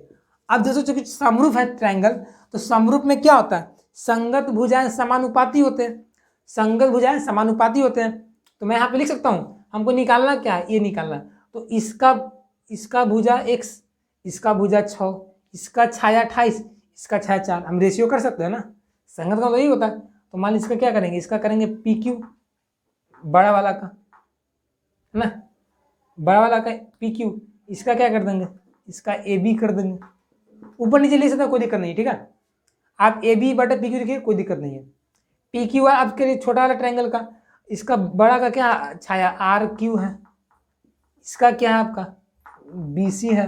वैल्यू को पुट कर दीजिए, तो PQ का मान नहीं पता है, x कर लीजिए, AB का मान पता है हमको 6, RQ का मान 28 पता है, इसका 4 पता है। तो यहाँ से x का मान क्या आ जाएगा, 7 गुना 6, मतलब कि x बराबर आपका 42 मीटर। यानी कि जो वहाँ पे उस समय जो छाया बन रहा था 28 मीटर, उस समय आपका मीनार का जो ऊंचाई था वो आपका क्या था, 42 मीटर। तो हम लोग ज्योमेट्री का यूज करके निकाल लिए, कोई हम लोग मीटर वगैरह नहीं नापने गए इससे कि फीता उता से कि कितना मीटर है, कुछ नहीं, हम लोग बैठे बैठे निकाल लिए कापी पेन और पेपर का यूज करके, ठीक है। चलिए आगे बढ़ते हैं, 16 नंबर सवालों को हल करते हैं। क्या बोल रहा है कि AD और AM त्रिभुज ABC और त्रिभुज PQR के क्रमशः क्या है, PM जो है माध्यिकाएं हैं, जबकि ABC जो है समरूप है PQR के। तो सिद्ध कीजिए कि AB बटा PQ बराबर AD बटा PM। तो पहले ट्रायंगल पाड़ना पड़ेगा आप लोगों को, ट्रायंगल पाड़ लेते हैं, 2 ट्रायंगल। पहले तो क्या करेंगे हम लोग, ABC एक ट्रायंगल, PQR। अब चूंकि माध्यिका है ना, माध्यिका AD है, तो मान लीजिए माध्यिका यहाँ पे AD होगा। एंगल को ये 2 भागों में बांटेगा, पता ही आपको होगा, और इसको भी 2 भागों में बांटता है, पता ही होगा आप लोगों को, PM है ना। अब देखिए दोस्तों, अब चूंकि आपको बोल दिया है कि ये समरूप है, जो ट्रायंगल ABC जो है वो समरूप है त्रिभुज PQR को। हम सब जानते हैं कि जब त्रिभुज समरूप होते हैं तो उसके संगत भुजाएं समानुपाती होते हैं और उसके एंगल भी बराबर होते हैं। हम लोग ये चीज़ पढ़े कि नहीं पढ़े ना। तो चूंकि सब समरूप है तो यहाँ बोल सकते हैं हम लोग कि रेशियो तो बराबर होगा, यानी कि AB बटे बराबर होगा। देखिए पहले तो ये एंगल बराबर हो जाएगा, ये जो आपका एंगल जो है बराबर हो जाएगा। कौन सा एंगल, समरूप है तो एंगल A बराबर हो जाएगा आपका। देखिए एंगल A जो होगा आपका एंगल P के बराबर होगा, और आपका क्या बराबर होगा, इसका भुजा AB, इसका भुजा PQ, इसका भुजा AC, इसका भुजा PR, बराबर हो जाएगा बराबर। अब देखिए दोस्तों, अब चूंकि समरूप हो गया है ना, तो चूंकि यहाँ पे देख सकते हो दोस्तों कि आप यहाँ पे क्या है ना आपका, देखिए यहाँ BC भी हो जाएगा ना, इसका BC, इसका QR। अब देखिए दोस्तों, अब चूंकि एंगल A और P तो बराबर है, एंगल A और P बराबर है, आपका A भी आपका बराबर है, ठीक है। चलिए अब चूंकि दोस्तों ऐसा तो है ना दोस्तों कि जब समरूप होगा तो सिर्फ एंगल एक ही कोण बराबर होगा, समरूप हो तो तीनों कोण इसका बराबर हो जाएगा, ठीक है, दोनों कोण हो सकता है, तो यहाँ पे आपका कोण बी भी बराबर हो सकता है। मैं मान लीजिए कोण बी ही ले लेता हूँ, ए को छोड़ दीजिए, कोण बी लेता हूँ, ए को छोड़ दीजिए, ए का कोई काम नहीं है, तो कोण बी और कोण क्यू बराबर हो गया और संगत भुजा समानुपाती हो गया। ये आपका एंगल ए इसका बराबर हो गया और संगत भुजा समानुपाती हो गया। ये समरूप था तो मैंने कर दिया, क्वेश्चन जैसे बोला था। अब इसके बाद हमने मन से क्या करेंगे, देखिए अब आपको चलना है इसमें ए बी डी और इसमें पी क्यू आर में, चूंकि ट्रायंगल ए बी डी और ट्रायंगल पी क्यू आर, इसे ए बी डी और पी क्यू एम में चलना है। तो ए बी बटा हम लोग को दिया गया ए बी बटा पी क्यू, ये क्वेश्चन में दिया हुआ है ए बी बटा पी क्यू बराबर में क्या आपका ए सी बटा पी छोड़ दीजिए, ये आपका क्या बी सी बटा क्यू आर। अब देखिए दोस्तों, अब बोलिए कि सर ए सी क्यों नहीं लिया, क्योंकि ए सी दूर है भाई, एक ट्रायंगल में ए सी कहीं आ रहा है नहीं आ रहा है, लेकिन बी सी बटा क्यू आर क्यों नहीं है, क्योंकि बी सी का कुछ ना कुछ पार्ट हम इस ट्रायंगल में है। हम सब जानते हैं कि माध्यिकाएं जो होते हैं इसको 2 अनुपात में बांटा है, बी सी को 2 अनुपात में बांटा है। कैसे कैसे बांटा है, बी डी और डी सी में, तो बी डी और डी सी चूंकि बराबर है ना, इसको बोल सकते हैं बी सी का आधा होगा। उसी प्रकार से जो कि क्यू आर जो है मध्य बिंदु एम है इसका, यानी कि क्यू एम एम आर बराबर हो जाएगा, क्यू एम और एम आर बराबर हो जाएगा, जो कि अब क्यू आर के आधा होगा। जब भी कोई लाइन का मध्य बिंदु रहता है ना, तो उससे ऐसा ही कंडीशन आता है। तो चूंकि मध्य बिंदु था, क्योंकि माध्यिका क्या करता है, कोण को बांटता है बराबर भाग में और भुजा को बांटता है बराबर भाग में, तो ये माध्यिका का कर दिया कंसेप्ट।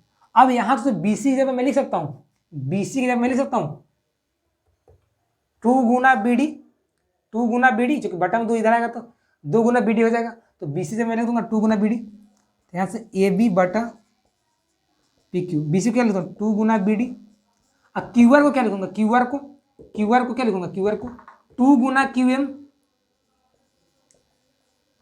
2 से 2 कैंसिल, ए बी बटा पी क्यू और बी डी बटा क्यू। और दोस्तों एंगल आपका बराबर है, ये कोण बी बराबर कोण क्यू। अब देखिए दोस्तों, ये कोण बी को बनाने वाला भुजा बी डी है, कोण बी को बनाने वाला भुजा ए बी है, तो ए बी बटा बी डी, इसको लाइए तो बटा जाएगा ए बी बटा बी डी। और यहाँ पे एंगल क्यू को बनाने वाला भुजा पी क्यू है और क्यू एम है, तो यहाँ देखिए तो रेशियो सेम है, ए बी बटा पी क्यू, बी डी बटा क्यू एम, और एंगल को ये वाला बराबर है। यानी कि हम लोग बोल सकते हैं, यहाँ पे क्या बोल सकते हैं, साइड एंगल, साइड से जो ट्रायंगल छोटका है ए बी डी, वो समरूप है पी क्यू एम को। अब जो समरूप होता है तो उसके संगत भुजा समानुपाती होते हैं, मतलब इसके तीनों भुजाएं समानुपाती हो जाएंगे। हम बोल सकते हैं ए बी वटा पी क्यू, तो पहले से ही था, बराबर ए डी वटा पी के पी एम।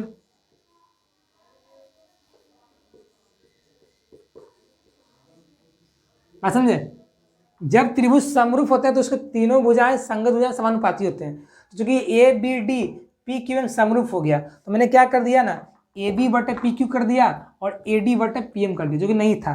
मैं ये क्यों किया, क्योंकि हम क्वेश्चन में ए डी बटे पी एम लाना ही था, इसलिए मैं इसको एक कर दिया समरूप, सॉरी इसको मैंने रेशियो लाया। तो समरूप हो जाएगा तो आप कुछ भी कर सकते हैं, ऐसा नहीं कि मैं ए डी बटे पी एम ही कर सकते हैं, आप बी डी बटे क्यू एम भी कर सकते हैं समरूप होने के बाद। तो ये मैंने कर दिया, तो कंसेप्ट हमारा क्लियर हो गया ना किस तरीके से, तो ये हो गया। देखिए कोई दिक्कत हुआ यहाँ पे, चलिए तो इस तरीके से हम लोग को क्वेश्चन नंबर 16 तक हम लोग को हल कर लिया। 16 ही चैप्टर में था सवाल है आपको, तो 16 तक कर लिया, इसको आप नोट कर लीजिए और अपने से समझने का प्रयास करिएगा, क्योंकि ज्योमेट्री है तो आपको एक बार में समझ आने वाला है नहीं, आपको आ जाएगा, पूरा माइंड रखेगा। फिर भी लगे कि रिवीजन करिए, कोई रिवीजन करने से आपको थोड़ा सा और माइंड में डेवलप होगा कि नहीं ये था वहाँ पे, है ना। इसलिए इसको नोट करिए, बार बार इसको देखते रहिए, रिवीजन करते रहिए, ठीक है, आपको हमेशा ज्योमेट्री स्ट्रांग हो जाएगा। इसको नोट करिए। तो दोस्तों आज तक कैसा लगा, आज का वीडियो अच्छा लगा ना, कुछ सीखे हेल्पफुल था, तो प्लीज़ यार वीडियो को लाइक कर देंगे, और चैनल पहली बार आए होंगे हमारे चैनल तो चैनल को सब्सक्राइब कर देंगे। हमारे चैनल पे ऐसे ही class 10th 11th and 12th की एनसीईआरटी का फुल सोल्यूशन कराया जाता है फ्री ऑफ कॉस्ट, है ना। इसलिए चैनल को सब्सक्राइब कर रखें, हमसे जुड़े रहें, ठीक है। मिल जाएगा नई वीडियो में, तब तक के लिए बन रहेगा। जय हिंद, जय Bharat, take care, bye, best of luck.